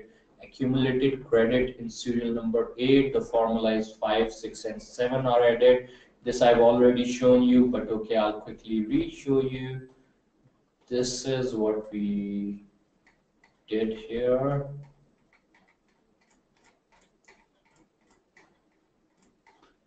So accumulated credit, serial number 8, which we discussed, is a culmination of adding up serial number 5, the input tax for the month, serial number 6, the credit carried forward from previous tax period, and 7, the tax withheld by the buyer as a withholding agent. So accumulated credit is done. This will bring us up to the next section, which one of you was asking about.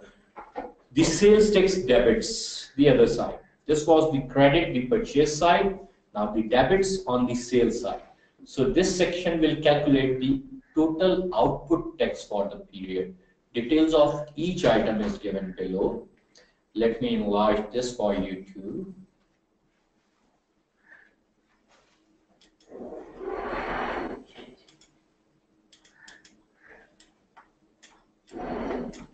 Here you can see, I think you can see this very clearly. Thank you. Serial number 9 is the services provided or rendered. Again, you can see the relevant fields are yellow, which means you cannot fill them up. So how do you fill them up? You'll click on Annexure C, and we'll see in a bit what you'll do.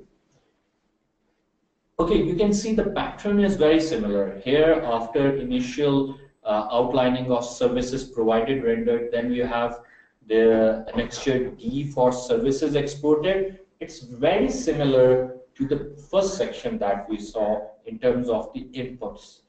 In the inputs, you first had the domestic purchases, then the imports. In the output, you first have the domestic services provided and rendered, and then any services that you may have exported. And 9 and 10 are added up for the total output tax for the month. So, Annexure C. Let's see the Annexure C and D, which we have seen are serial number 9 and 10. So when you click on Annexure C and D, Both these annexures will open up one by one, and let me show you what we'll do here. Annexure C obviously is about domestic sales, so you have to enter the particulars in this annexure. Let me enlarge it a bit so you can see more clearly. You have to select the type of the document. Did you issue a sale invoice? Normally it's the sales invoice or anything else. You have to enter the NTN, the CNIC, the name of the party, well, what was the transaction for, whether it was a goods service, whether it was a service or a telecommunication thing we did, or maybe the hotel industry, whatever it was, the applicable rate that was applied, any tax that you withheld in this case, the value of the transaction, etc., etc. After you have done that, you'll click on this Add tab, and you'll repeat this process for all the sales transactions you have done. Once you have completed that, you'll click on Back to the Return button, and you'll be taken back to your original sales tax return. One word of caution though. What if while entering the details you make some mistake? What can you do? Anyone? I'm sure some of you would have filed the returns. So what would you do if you make some returns? If you make some error in the return while filling up an Annexure C?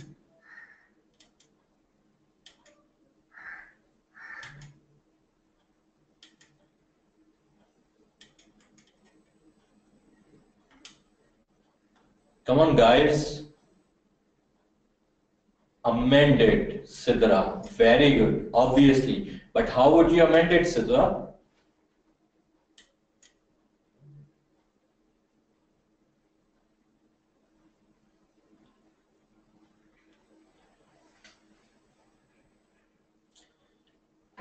Other participants, hundreds, other than Sidra, can also answer. And you know what? If your answer is not correct, I wouldn't even take your name. So you have nothing to worry about.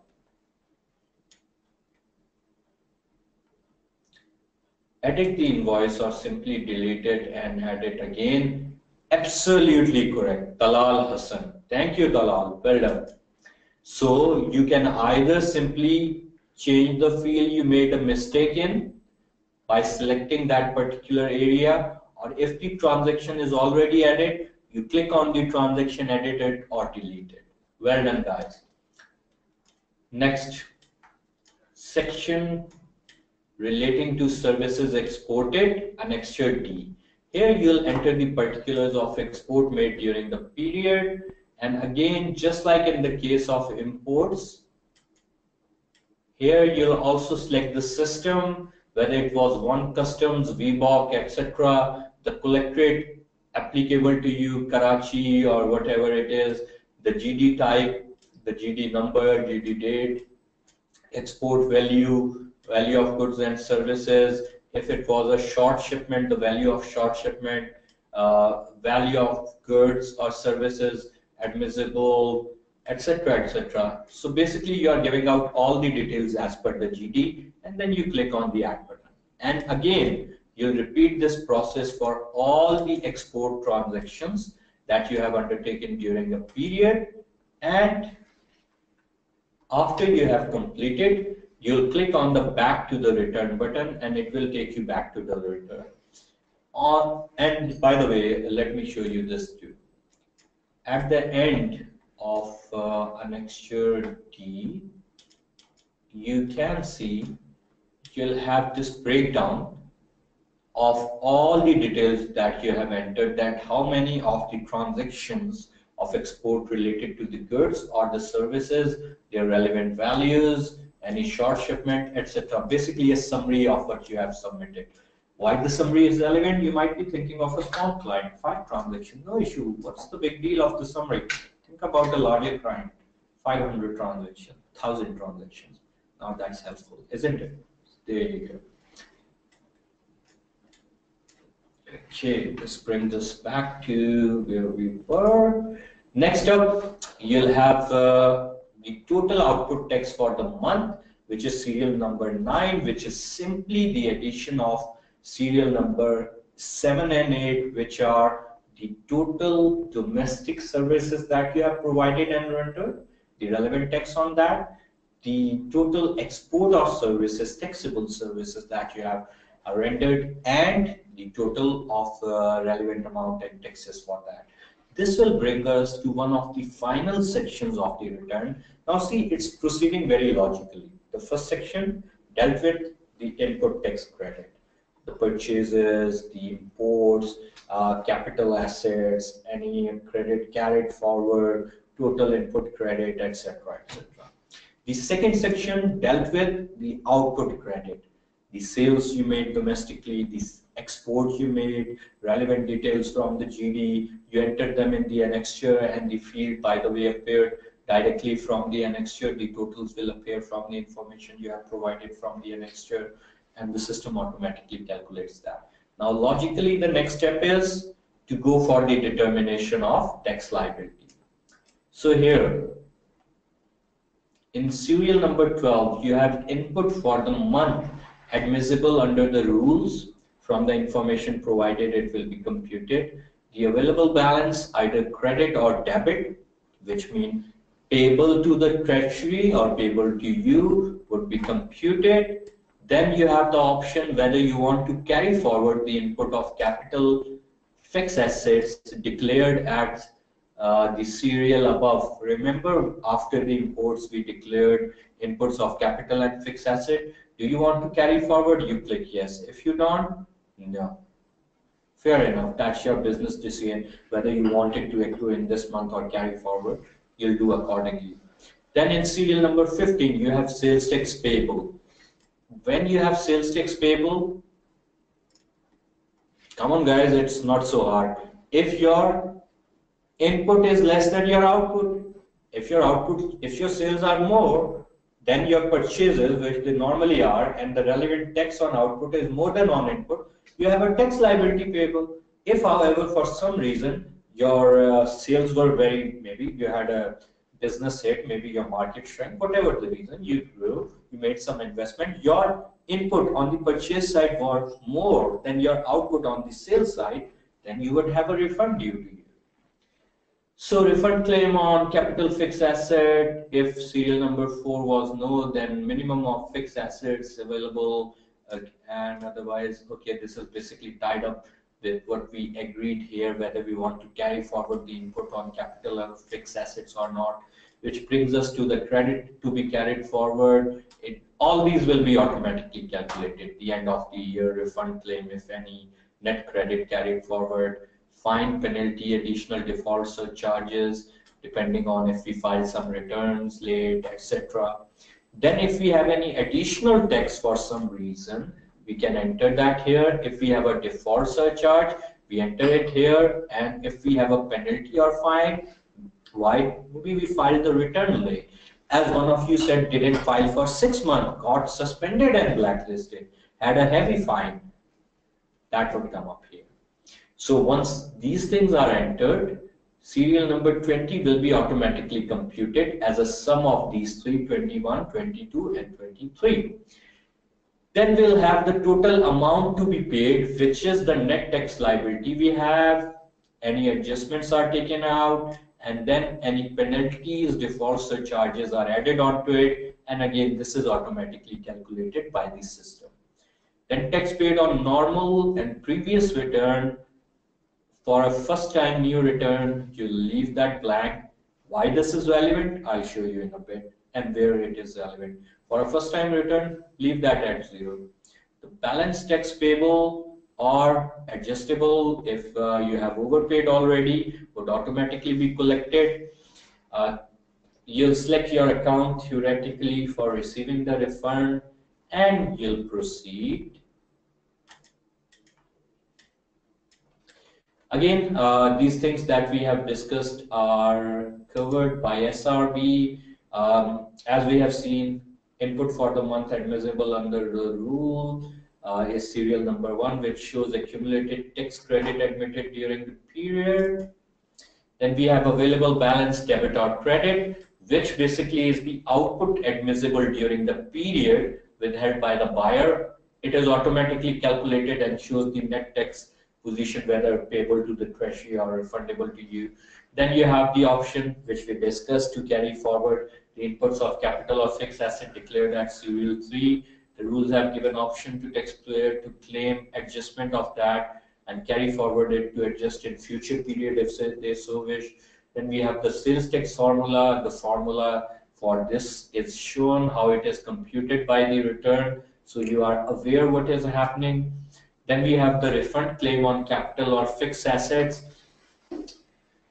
If the taxpayer want to claim the refund, then that amount or the net amount refund of input, whichever is minimum, will be refunded and automatically calculated theoretically.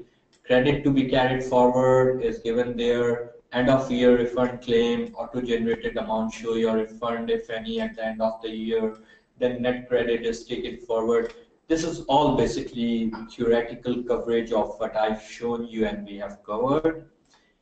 Then it brings us to this last bank thing, and then this is it. So we have selected the bank account details if applicable. Then we go with the headwise payable. This is the last section of the form and requires payment receipt numbers and shows a summary of the headwise payment. You have to attach the CPR of the tax payment that you have made. You cannot submit your sales tax return unless you have made the payment of the sales tax liability as we discussed initially. We will cover in ancillary issues how you can make the sales tax payment, so don't worry about that for now. You'll then click on the save button. After you have saved the return, again you'll click on verify. The same process we did in the initial registration. So in the verification, you'll enter your relevant detail, click on confirm, then you'll have this button of submit getting unfrozen. So you'll click on submit and your return will be submitted. That's it. After you have submitted your return, then you have the option to revise if you want to by clicking on the revise button. You can then print the return by clicking on the print return, which is very important to keep it for your records, so that in future if you have to refer back to it for any reason, you can always do that. Always remember to print the acknowledgement, and do remember that these are two very different things. The acknowledgement is simply confirming you that you did submit the return for the period. On the other hand, the printout of the return actually confirms what the return was that you submitted. So it's always a good idea to print both the acknowledgement and the return. With regard to the e-payment and the CPR, CPR is basically the abbreviation of computerized payment receipt. We commonly refer to this in practice as the challan or bank challan, same thing. If there is some amount in the net tax payable field, you will need to pay this amount before submitting your return, as I've shared with you. There are two ways to make the payment against the return. The number one is e-payment. If there is some net tax liability payable, the e-payment button will be enabled. You click the button and follow the instruction to create e-payment. A PSID, the payment slip ID, is generated by the system. You take this print out of this PSID to the bank and make payment against it. The CPR will be issued by the bank against the payment. Until the payment is cleared by the bank, all the buttons would remain disabled except the print return button. Once the payment is cleared, the button for enter CPR will become activated and you'll enter the CPR, and then after you have entered the CPR button, you will be able to submit your return.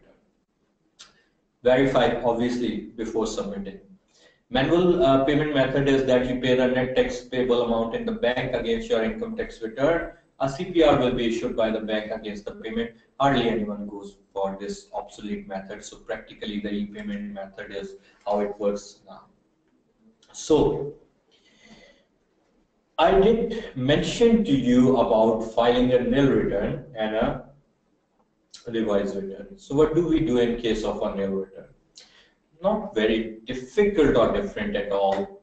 We go through the same process in the declaration. We select the sales tax on services return, then we select the relevant period. Instead of filing for a full return, we click on filing the nil return. This basically brings us to this end area here. And now the buttons are activated because there is no tax liability to pay. There is no CPR to be generated and paid at a bank.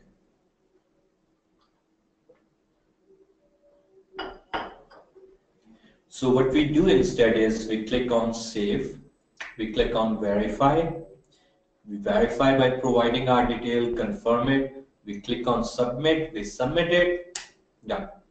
That's all there is to the nil return. Then we print the acknowledgement and we print the return. The return is simply 0. It says that this is a null return. There are no taxable transactions in the period, so it's null. You keep the record safe for future references, and that's it. The null return is gone. Extremely simple. How about filing a revised return? That is interesting. It is, but before I go into filing a revised return, let us quickly have a poll question, and after that I'll have your questions. Okay, the question that will be shown in your screen in about 10 seconds is, do you need a new e-enrollment or activation after completing your registration? So you have to select whether you need the new e-enrollment or activation of e-enrollment after registration of your application. Try not to cheat by scrolling up the presentation. Just go with the flow, whatever you think. You'll have 2 minutes for that. Your time starts now.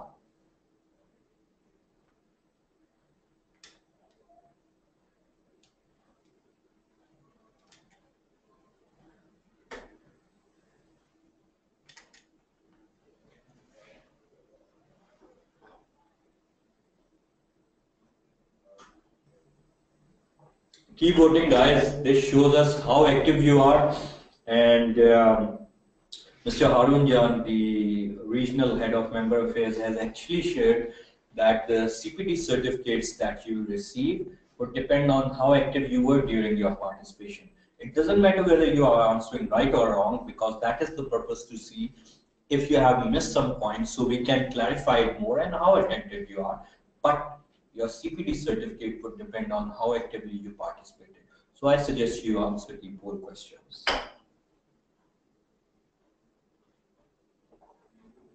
There is no penalty, you won't be penalized for answering wrong, and there's a 50-50 chance anyway. So just give it a shot. Okay, you have about 50 seconds remaining.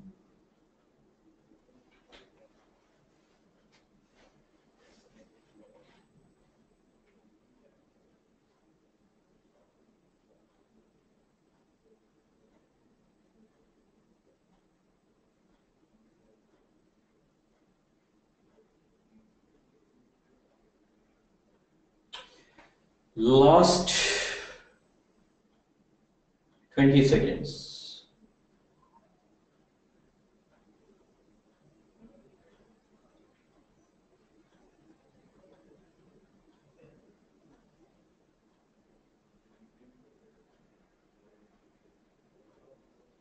Come on, guys, just answer it. It doesn't matter right or wrong.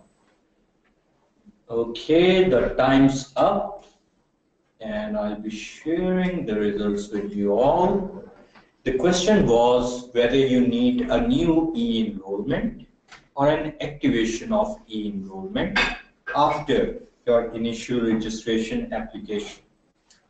34% of you replied new, and 66% replied activation. The correct answer is activation. So the majority actually is right in this instance. After you have completed registration, now you simply activate your e-enrollment because you already have an ID with the FPR portal. So for the 34% who Got it wrong, no problem. You at least tried, and now a concept is clarified to you. We do have some questions. If you have questions, please let them come. Meanwhile, I'll answer these that I have. Rana Ali Arsalan, Talal, Sidra, and Amit replied to the last question I asked. Moiz also. Amit Kumar said output is greater than input. That is payable. Okay, that was the answer to my question. Thank you, Amit. I saw this just now. Muhammad Rafiq asked, if one organization is not liable to be registered for sales tax, but have sales tax transactions, should it file the return? Now, first thing, Muhammad Rafiq Saab, please give me the scenario where an organization is not liable to be registered but have sales tax transactions. Secondly, sales tax applicability on non-profit organization. Normally, Muhammad Rafiq Saab, even if we theoretically take the scenario where there is an organization which is not liable to be registered but have sales tax transactions, by which I suppose that it is involved in either providing or purchasing or both taxable services. In such an instance, it would be in the benefit of the party, both from a tax perspective and even from a business perspective, to be registered. How? Because if it's not registered, the tax rate applicable would be higher. The counterparty will have to withhold 100% and may not even do the business if they are a registered taxpayer and there is no exceptional circumstances there. On the other hand, if it's registered, it is able to claim credit for the input that it's been paying on the services it is purchasing. So both from a tax as well as a business perspective, in normal circumstances, it would be advisable to be tax registered if it has taxable transactions. Now, secondly, sorry about that, I'm just having a sore throat since yesterday. Secondly, sales tax applicability on non-profit organization. Please write the questions clearly when you are asking something. Right now, I'm supposing that you meant whether sales tax on services is applicable on non-profit organizations. There is nothing saying that it is not. If a non-profit organization is running one of the relevant taxable supplies, for example, a non-profit organization is running a hotel which is non-profit for less privileged. It does not mean these services are exempt unless stated specifically. It may be that the non-profit is running supplies which are not taxable. That's a different scenario. Remember what the non-profit is.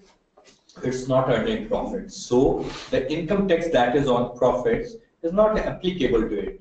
But even for that, there is a certain process it has to go through. The sales tax is an indirect tax on transaction which is passed on to the end consumer. So if it is just making a taxable transaction, it is not bearing the burden. It is passing that on through the supply chain. I hope that makes sense. Anyway, any other questions? Normally when I ask any other question, no question comes. But when I'm about to start the presentation again, a question comes. Or later on I see in the screen that after I have started the presentation, the questions came. Why don't you just write the question beforehand? It would save us both time. Okay, we do have another from Faisal Yusuf. Is SST applicable on actuarial services? PRA has made it taxable, but I'm not sure for Sindh. Well, Faisal, I think Sindh made an amendment to cover it. You can go through the section on Sindh Sales Tax on Services Act, which outlines this in detail. However, at the end of the session, if we have time, come back to me and I'll discuss this in detail. And maybe I'll even show you the relevant part of the Act. So that's it. I think the questions are covered. So we have one more poll question.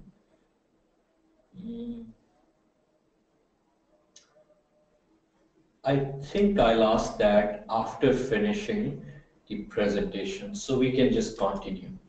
Okay, any other questions? Please write them down and I'll be more than happy to answer them. No question is a stupid question. Even if it's a repetitive question, no problem, you can ask them. Okay, so what we did was we were discussing about filing a revised return. We have covered filing the initial sales tax return and filing the null return. Now, how about filing a revised return? Why would you need to file a revised return? It might be that after filing you realized there was an error, or it might be that after filing some new information came to your knowledge. The client didn't share some of the invoices initially, or maybe the staff just missed on them. Could be any reason. You need to revise the return. What do you do then? In that case, what do you do is, here at the bottom, I'll enlarge this for you so that you are able to see.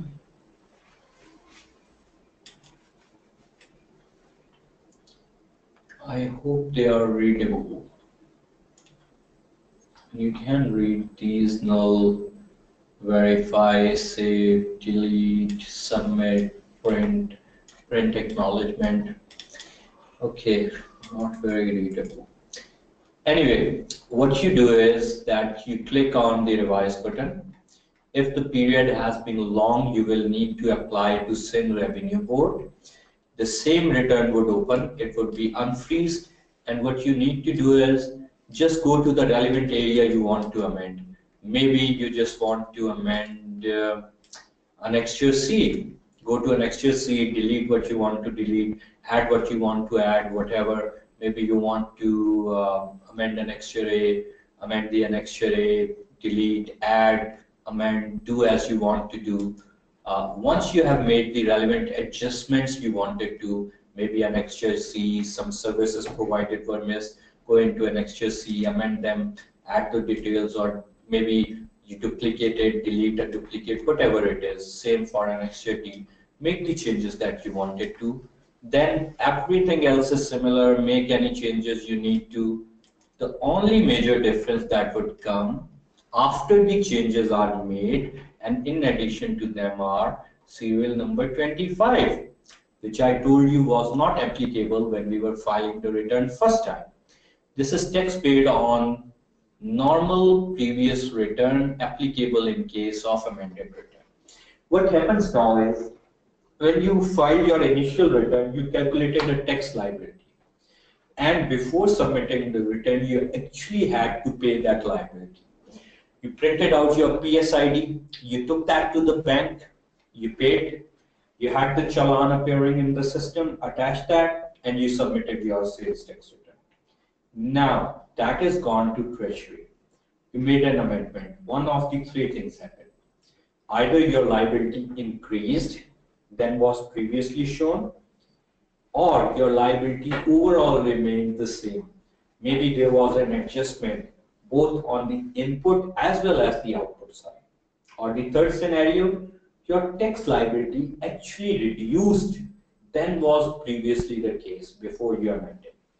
So in all three scenarios, you will fill out this field by entering the amount of the tax liability that you have already paid when you submitted the original return. Again, this is a white field, and we do remember that we have to enter the data in the white field. The yellow fields are automatically computed. Okay, once you have submitted that, the system would automatically adjust and compute the balance of the tax payable or accrued back to you.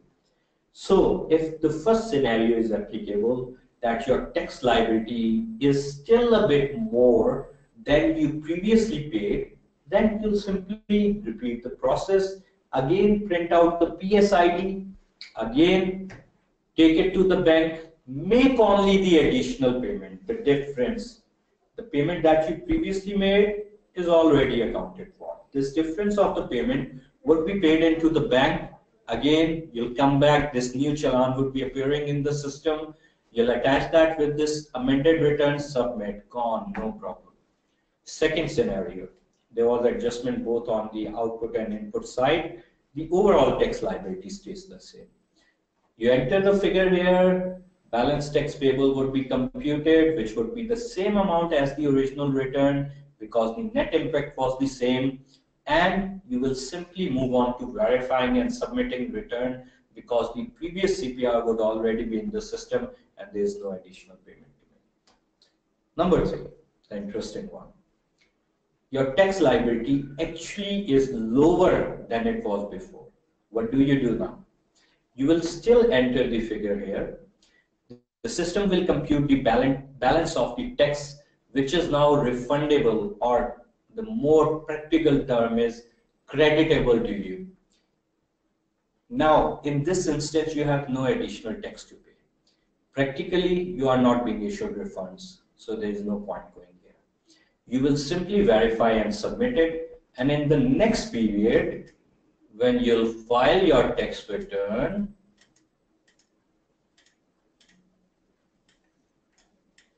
you will have credits carried forward from the previous tax period to take advantage of in the next tax period. Simple as that. Nothing complicated about it. So now we have gone through the basic discussion on taxation and its bifurcation. We have covered the history, development, and scope of sales tax in Pakistan. We have covered the origin and sphere of Sindh Sales Tax on Services Act briefly. We have covered the different legislations that govern it. We have also shared with you the tax period card, and we have also shared with you the SRB contact details of all 3 offices in the Sindh province. We have also discussed the registration process in case it's a new registration with NTN, in case it's a new registration with NTN but no record found, and in case there is no NTN. We have also discussed about the enrollment in both the scenarios, new, which practically is not there anymore, and the activation, which is the order of the day. We have discussed about filing the returns, revising and filing a new return. Now some practical ancillary issues. First things first. How do you make the payment? All this detail is available on the website and the portal of Sindh Revenue Board. You just click on this link and you can go. You can also download the PDF if you want to. So we are directly sharing the link with you. So how do you do it? Again, you go to the page which we have shown you already. You have the login details here. You enter your user ID and password which you got on your successful e-enrollment. You log into the system. Okay guys, just hang on for a second. I'll be right back. Keep on looking at the screen.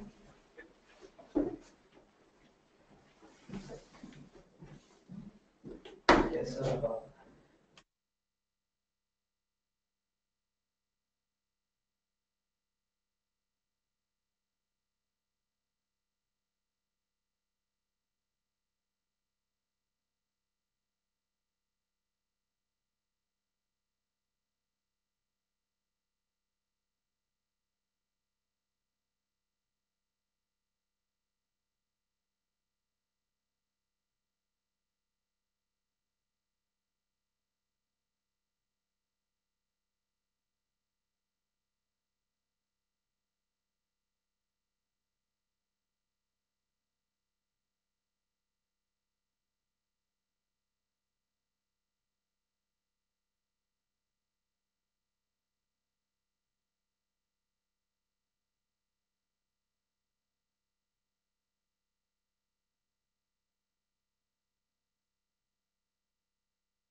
Sorry about that, guys.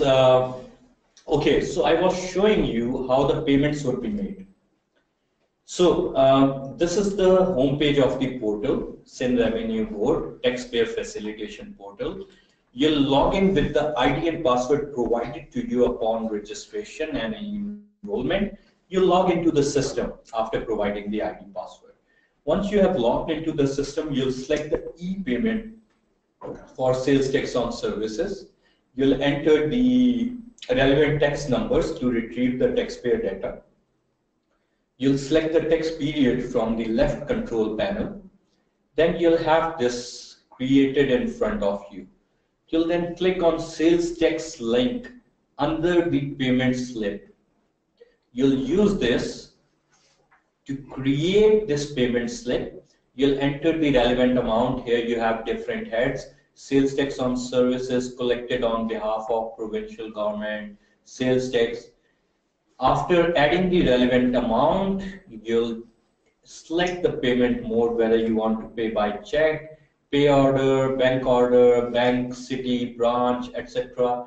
If you want to make payments through more than one instrument, you'll bifurcate and mention, for example, I want to pay this particular amount, 7,750 by pay order, 1,500 by submitting in a bank, etc. Then you'll press the create button to create payment. You can edit the payment by going back and editing it, or you can simply cancel it. Once you'll click on create, it will ask you to confirm. You can confirm this, and then something like this will come up, which is your PSID. You'll take the printout to your bank, and the PSID, as you can see, will show your details, your name, your address, the NTN number, the tax period, the amount. In this instance, there was a sales tax liability of 150,000 only. How you are paying? In this instance, we selected check. Name of the depositor, the same as the taxpayer. That's it. Ideally, you should go for a payment via bank if that's convenient. The reason being that this PSID has to be deposited at specific branches of National Bank. The list is also given. Unless the liability that is due to you, the payment for that liability is clear and appearing in the system, you cannot submit your return. That's why most businesses prefer to submit it straight away in the bank, because it just clears the lags and the delays. These are the list of operational branches in Sindh, the National Bank branches, where these payments can be made. Most of them are based in Karachi, but there are quite a few in Sakhar. We have some in Hyderabad too, I think. Yeah. So the one here, Fatima Jinnah Road branch in Hyderabad. So you can make a payment in any of these branches. Obviously, you can select other modes if you want to. So that is a standard system of creating PSID and making your bank payment. However, you can also do that through your return. You have an option of generating these challan and e-payments within your return system. So why did I show you this system? This is because if you want to create a payment challan later on, maybe you saved, you logged out, or you have some junior staff you are training, or you want to generate an additional PSID later on, or something like that. There's also this process that you should be aware of. The end result is the same. Effectively, just like the process in registration and for filing return, there are different links taking you to the same destination. So it does not matter you are going through this link or this link, as long as you are ending at the same end result. So this is the way we will make payment. Yeah. And then we can now discuss some of the ancillary issues. But before that, I'll give you a quiz question. Okay, namaz break. 10 minutes? It's 1:15. Okay, the Jamaat is normally around 1:30, right? Yeah. So I think let's do a poll question, then we'll take a 15 minutes break for the prayer. We are on track, then we'll come back and we'll finish it off. We only have just few points left to cover. So guys, you'll have the polls question coming up on your screen. The poll question is which fields you have to fill in a STR. STR being the abbreviation of sales tax return. Do not worry, you won't have a lot to worry about. You won't have the entire return. You have just two options to choose from, white fields or yellow fields. We have covered that repetitively. So you better answer that and don't answer that wrongly. I'm about to launch this poll and you'll be able to see that on your screen. Just a word of caution.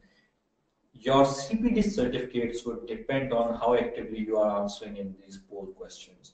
Because not only do they help us to assess if you are missing a technical point so we can focus on it again, it also shows how active you were. And it would be unjust to keep at par those participants who are attending the entire session very actively and those who are not very active after logging into the session. Because the purpose is your professional development. With that, you'll have 2 minutes for this too, and this is being launched now. Your time starts now.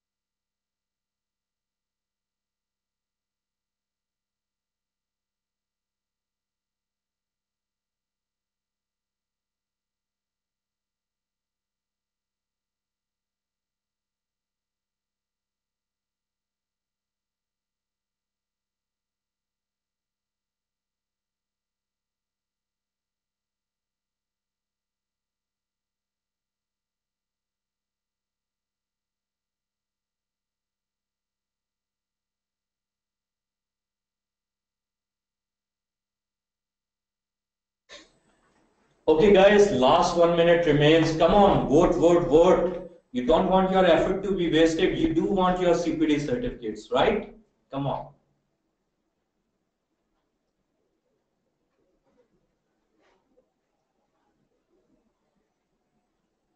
Interesting. Wake up guys, after this you have your break. So you can rest or pray or whatever you prefer. Just answer this one. Come on. Last 30 seconds. Although we do have the highest proportion of today's poll voting till now. But this is still low. I mean, we used to have sessions in last year and the voting proportion would be very high. But that time, the rule that Harun Sahib has said today was very active. The CPD certificate would only go for those attendees who were active in the poll questions. Okay, the time's up. I'm giving you 30 seconds more, so more of you can get your CPD certificates. Don't miss out on this one. You just have to select one option. What can go wrong? A wrong answer, you are not penalized for that. Come on, do it. You can do it. Come on, come on, come on, come on. Good. Come on. Last 3 seconds. And time's up. So I'm sharing the poll results with you. The question was, which fields did you have to fill in the sales tax return? Option A was white and option B was yellow. 77% answer option A, 23% answered option B. The majority is right. You have to fill the white fields. I have repetitively told you that the yellow fields are automatically calculated. You do not fill or amend those. So well done to all of you for answering, and fantastic to the one who selected option A. Those who selected option B, better luck next time. We do have some questions, but I think you can write the question and I'll answer them after the prayer break. It's 1:19. We'll have a 15-minute prayer break, and we'll be back on 1:34 sharp. So I'll see you guys in 15 minutes.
Okay guys, hello, welcome, अस्सलाम वालेकुम. I hope आप सारे नमाज से फारिग हो चुके हैं और fresh हैं. Last part of today's session, we will finish today's presentation with some of the ancillary issues and any questions you have. There were two questions before we left by Umar Zia and Talal Hassan. I'll first answer them and then we'll continue. Meanwhile, if you have any questions, please write them. Inshallah, I'll try my best to answer them before we leave. What to do when the party has withheld the sales tax from my invoice and I claimed it in the return, but subsequently it was disallowed by portal since the party did not deposit with SRB. Also reminded the party but to no avail. Well, Umar, unfortunately there's not much you can do here because as per the law, if the party hasn't deposited with sales, the sales tax they withheld from your invoice with SRB, then it's not a valid transaction. What you can do though is, it depends on how material the amount was. If the amount was really material and worth it for you, you can go in a writ petition, excuse me, at Sindh High Court. There is a particular technical clause. I'll be sharing my contact details at the end. If you are interested in that, please let me know and I'll guide you. But that's very specific, so I'll do that on one-on-one basis. Talal Hassan. Many times clients provided branch is not listed in Challan preparation window. Excuse me. Will it affect if we select any random branch of that particular bank? Okay, normally the branches they have provided you are the authorized one and their systems are directly linked, so it speed up the process. It might be ideal that you educate your client that, okay sir, instead of this is the next nearest branch to you and this is connected with the system, so kindly avail that. If the client insists on using another branch or another medium, even checkbook, etc., you have to fulfill their wishes, but you must educate them of the consequences in terms of delay, etc. Ideally, once you have told the client, nobody is really so less intelligent that they are unable to see their own benefit and their business benefit. So we have experienced this, that when our clients make such demands and we educate them about the implication, almost always, not even more often than not, almost always, they agree. So I hope this answers. Anybody else? Thank you. You are welcome. If you have any other questions, please write them down. We'll just finish off the sessions and I'll again come back to the remaining questions. Meanwhile, just a quick word for those who were asking. Saif has updated the presentation handout in the handout section, and rest of the links I've shown you are available on SRB website. So we have taught you how to catch the fish. Okay, so the ancillary issues. First thing, the browser issues. SRB's portal does work with almost all the browsers. However, we have found this to be more effective with Internet Explorer and Google Chrome. So use the latest version of these for best results. There are some dead links. So if you find any, don't worry, it's just because they have been so busy that they forgot to update and some links are simply broken. So you can be a good citizen and report it to them. For example, this new enrollment doesn't exist. See, nothing happening. Activation, that works. We'll take you here. So these things are there. Then, not very related directly to the topic we covered today, but related to the process. So you have this appellate tribunal. By the way, Sindh Revenue Board was also, if I remember correctly, the first one to launch the appellate tribunal among all the provincial bodies. So they have really been taking the lead and should be appreciated per se. You have the relevant laws, regulations, if you want to go in the appeal process. You have detail of the chairman and members. Here you do all the relevant details. Then you also have the orders authored by the chairman, which serve as the case laws. You have the cost lists, etc. So this is a useful link.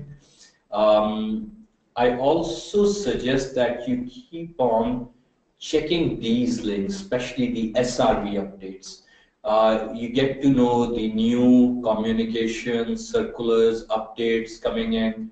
For example, here you can see the working tariff on Sindh sales tax on services, which has been amended up to 4th of December 2017. Then you have new Sindh sales tax on insurance services, collection targets, meeting on harmonization of agricultural income tax in the provinces, etc., etc. Then you have these links for circulars, notifications. These are important bits, especially if you are planning to be actively pursuing taxation as a career. Even if you are working at your employer and are responsible for taxation, these things are something which come in handy. So it doesn't take much, maybe 20 minutes, half an hour daily, to keep yourself updated with all these latest happenings. You can see all these circulars. You can even download and save their PDF for your record and references. You can see circular number 7 of 2017, 6, etc. Treatment of out-of-pocket expenses for the purpose of determination of value of taxable services in cases where a service is liable to tax on the basis of gross amount charged, etc. Always a good idea to go through them. Then similarly, you have these various notifications. You should be going through restoration of registration. Okay, let me just show you this one. In fact, it's quite recent, came on 6th of December. It's been opening. Here you go.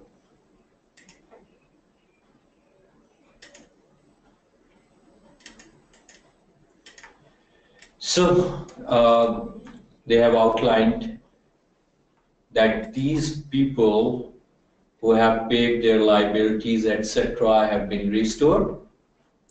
So this is a very specific in persona nature of notification, etc. Keep yourself updated with these developments. They always come in handy. Then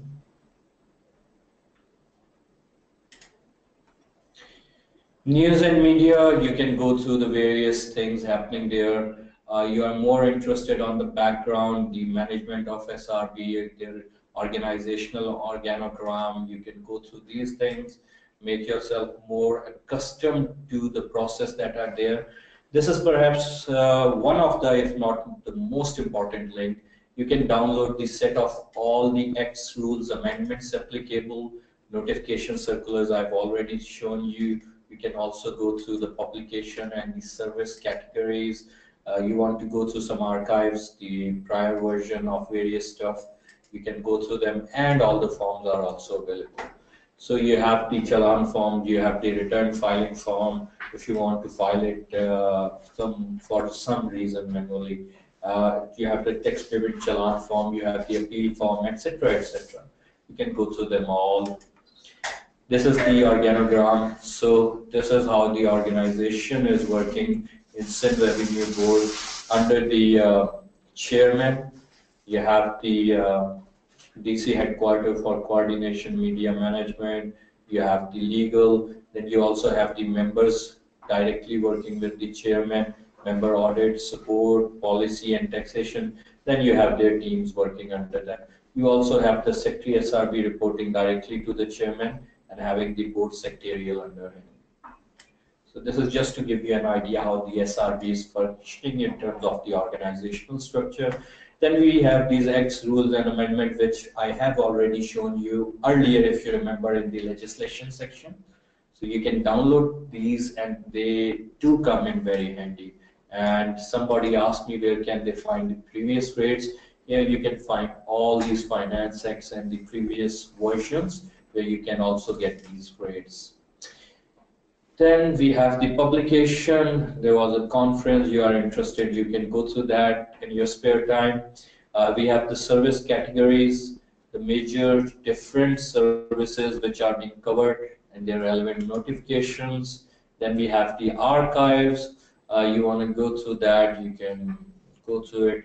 Not very relevant in terms of most of this is organizational stuff. So yeah, these are some of the relevant bits you should be aware of. Then the SRB helpline we have shared with you. The email responses normally are good, but we always suggest that you follow that up by phone calls and ideally, if possible, by at least a visit. If not, then at least phone calls. They are a must if you want to get results out of them. Lastly, a word of caution. These provincial revenue authorities are doing a very good work considering that they have been a recent phenomenon. Remember, it was the amendments brought in 2010 that really gave birth to them, and even SRB, the eldest or senior most of all provincial revenue authorities, only came into being in 2011. So this being only the 6 years till now. In terms of that, the laws, the processes, and even their internal workings are continuously evolving. Their website is constantly changing. Processes are continuously changing. So that is something you must keep in mind and be ready to adjust with the changes in coming time too. So for example, initially there wasn't much of a concept of the tribunal. The audits weren't very much heard of, but these things were introduced with time. And similarly, as the time passed, more of these initiatives will come. One major issue that we do face with these provincial authorities is the harmonization problem. I mean, the world is moving towards one single global village in most of the Europe. One single VAT is applied to the entire economic area, and that's adjustable among the member countries. And here we have within one country, even the provinces are facing these issues that how to adjust the taxes deducted, sales tax on services deducted by various provinces.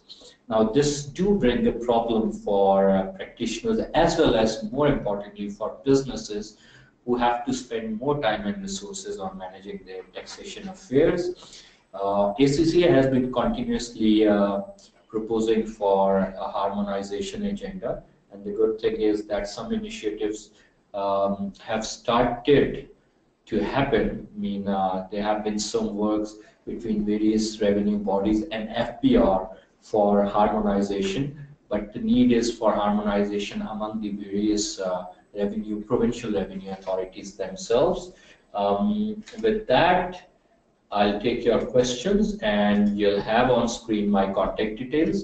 If you have any questions about today's session or even later on, you have any professional issue, you want any guidance or any other technical topic, you are more than welcome. You have details of my office, which is very close to the FBR's office.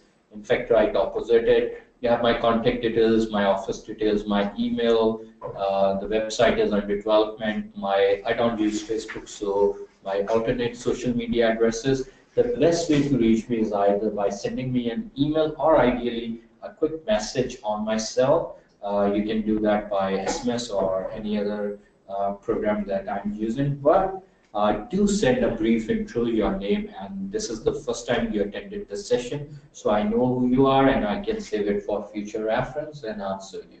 So now if you have any questions, please feel free to ask. Okay, the first question is from Arsalan Kaushik. If company A withholds sales tax on invoices from company B and don't deposit tax with authority, what will be the penalty? Who will be responsible for non-payment? Company A or company B? A very interesting question, I must say. Good one, Arsalan. I feel like you have had the unfortunate instance of dealing with this problem. Well, Arsalan, the issue is this, that company A can be prosecuted and penalized for not submitting the tax with the depository, with the treasury, and that should be the case. However, the law of the land is such that if the company A can't be traced and prosecuted, I know this may sound unjust to some, but that's how it works.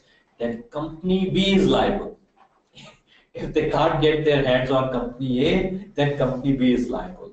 So you be very careful with who you deal, and that's why you have to check that whoever you are dealing with are active taxpayer and not blacklisted, suspended, etc. Having said that, if they still do not deposit and do get disappeared, then hard luck, cost of the business you have to bear. I hope that clarifies. Khurram Salim, thanks for a very such a comprehensive presentation. Very well done. You're welcome, Khurram. We are glad we were of value. If you guys have any other questions, now is the time to ask. We do have 5 minutes still.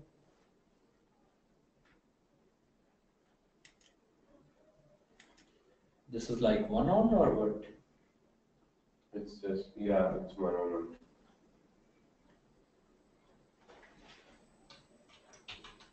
So all of them will get this? No. Okay, yeah. Yes. Yes. Or I can select who I want. Good. Okay guys, I'm giving you a minute to write your questions. In fact, what's the hurry? I'll give you 2 minutes.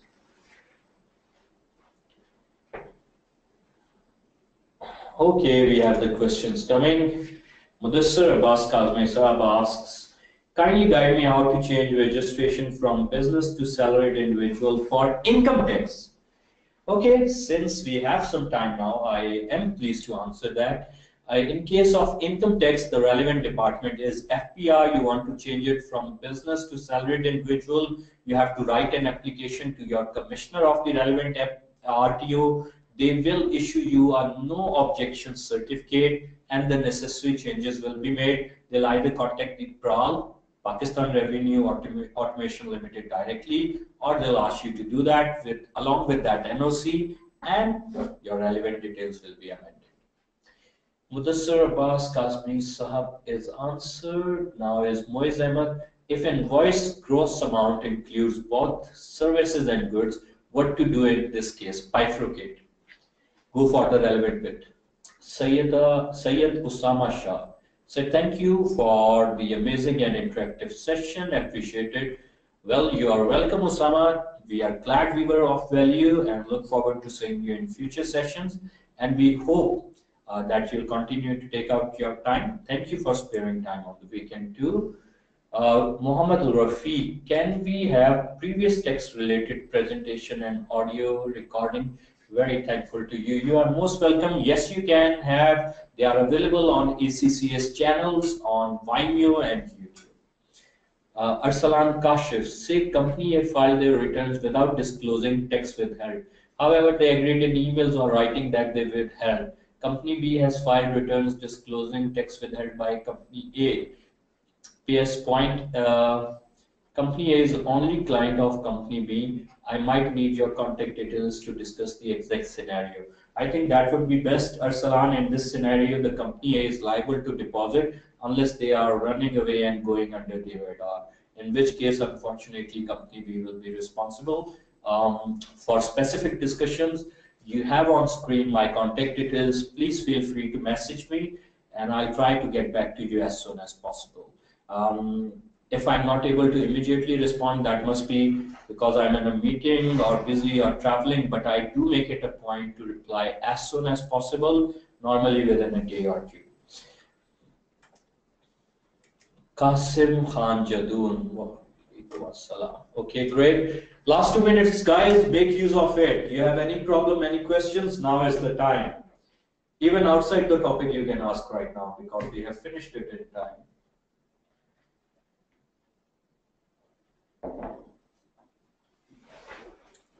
See, Seth, the session was so awesome. There are no questions. Normally, you have questions and it's hard to answer. Today, all of them are answered and there are no questions left.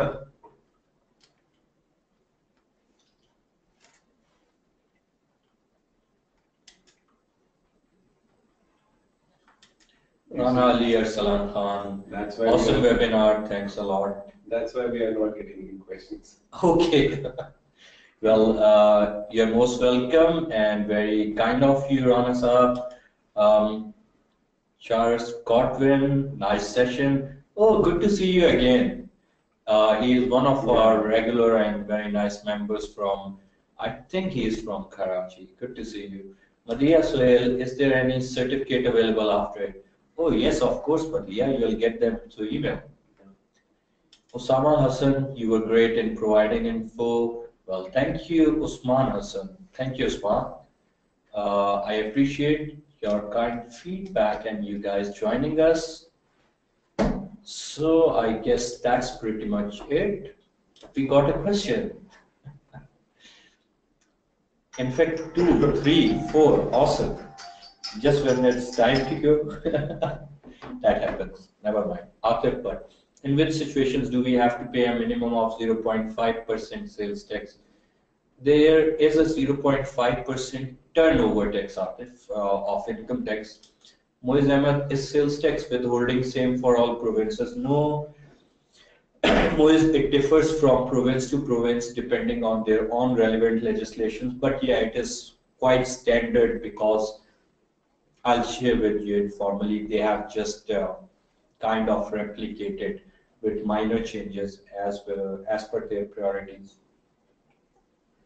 Mudassar Abbas Kazmi, if a person have foreign income and transferred it to another person's account in Pakistan, when he will be back to Pakistan, what will be the treatment for that income for both sender or receiver? Well, if the person who transferred it from abroad transferred it through banking channel and in dollars, and it was received in a bank in Pakistan in rupee, it would be categorized as a foreign remittance. And for the person receiving it, they should declare it in their income and wealth statement, and there are no tax implications. It's tax exempt. Now, when the other person comes, it depends on what they do with this income, whether they invest it in an asset, whether that is transferred back to person A. So depending on what you want to do with the funds, then would determine the nature of the tax treatment. Excuse me. Talat Hussain, what is the best way to stay updated regarding SROs?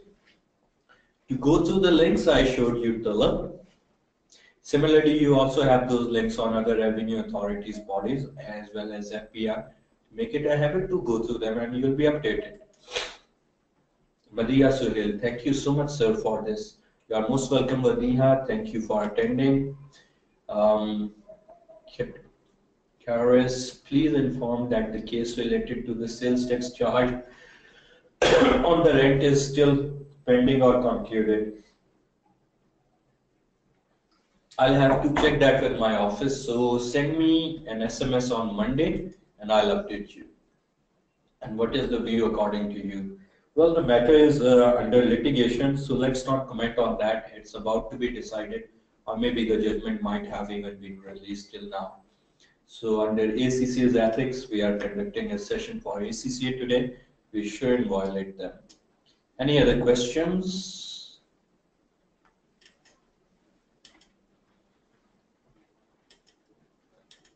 I'm sure as soon as they are waiting, as soon as I'll tell them, good, by Allah Hafiz, the questions will come. So let's wait for a minute before I do that.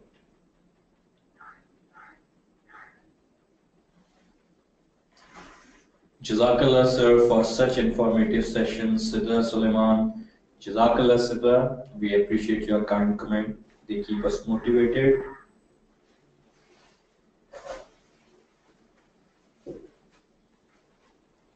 And I guess that's it for the day. Thank you very much, guys. We appreciate you taking time out on a weekend, on a Saturday. We hope this was of value to you. And please do share your feedbacks, especially in terms of the topics that you would like to be covered in future sessions. You can email it directly to Mr. Harun Jan, the Head of Member Affairs.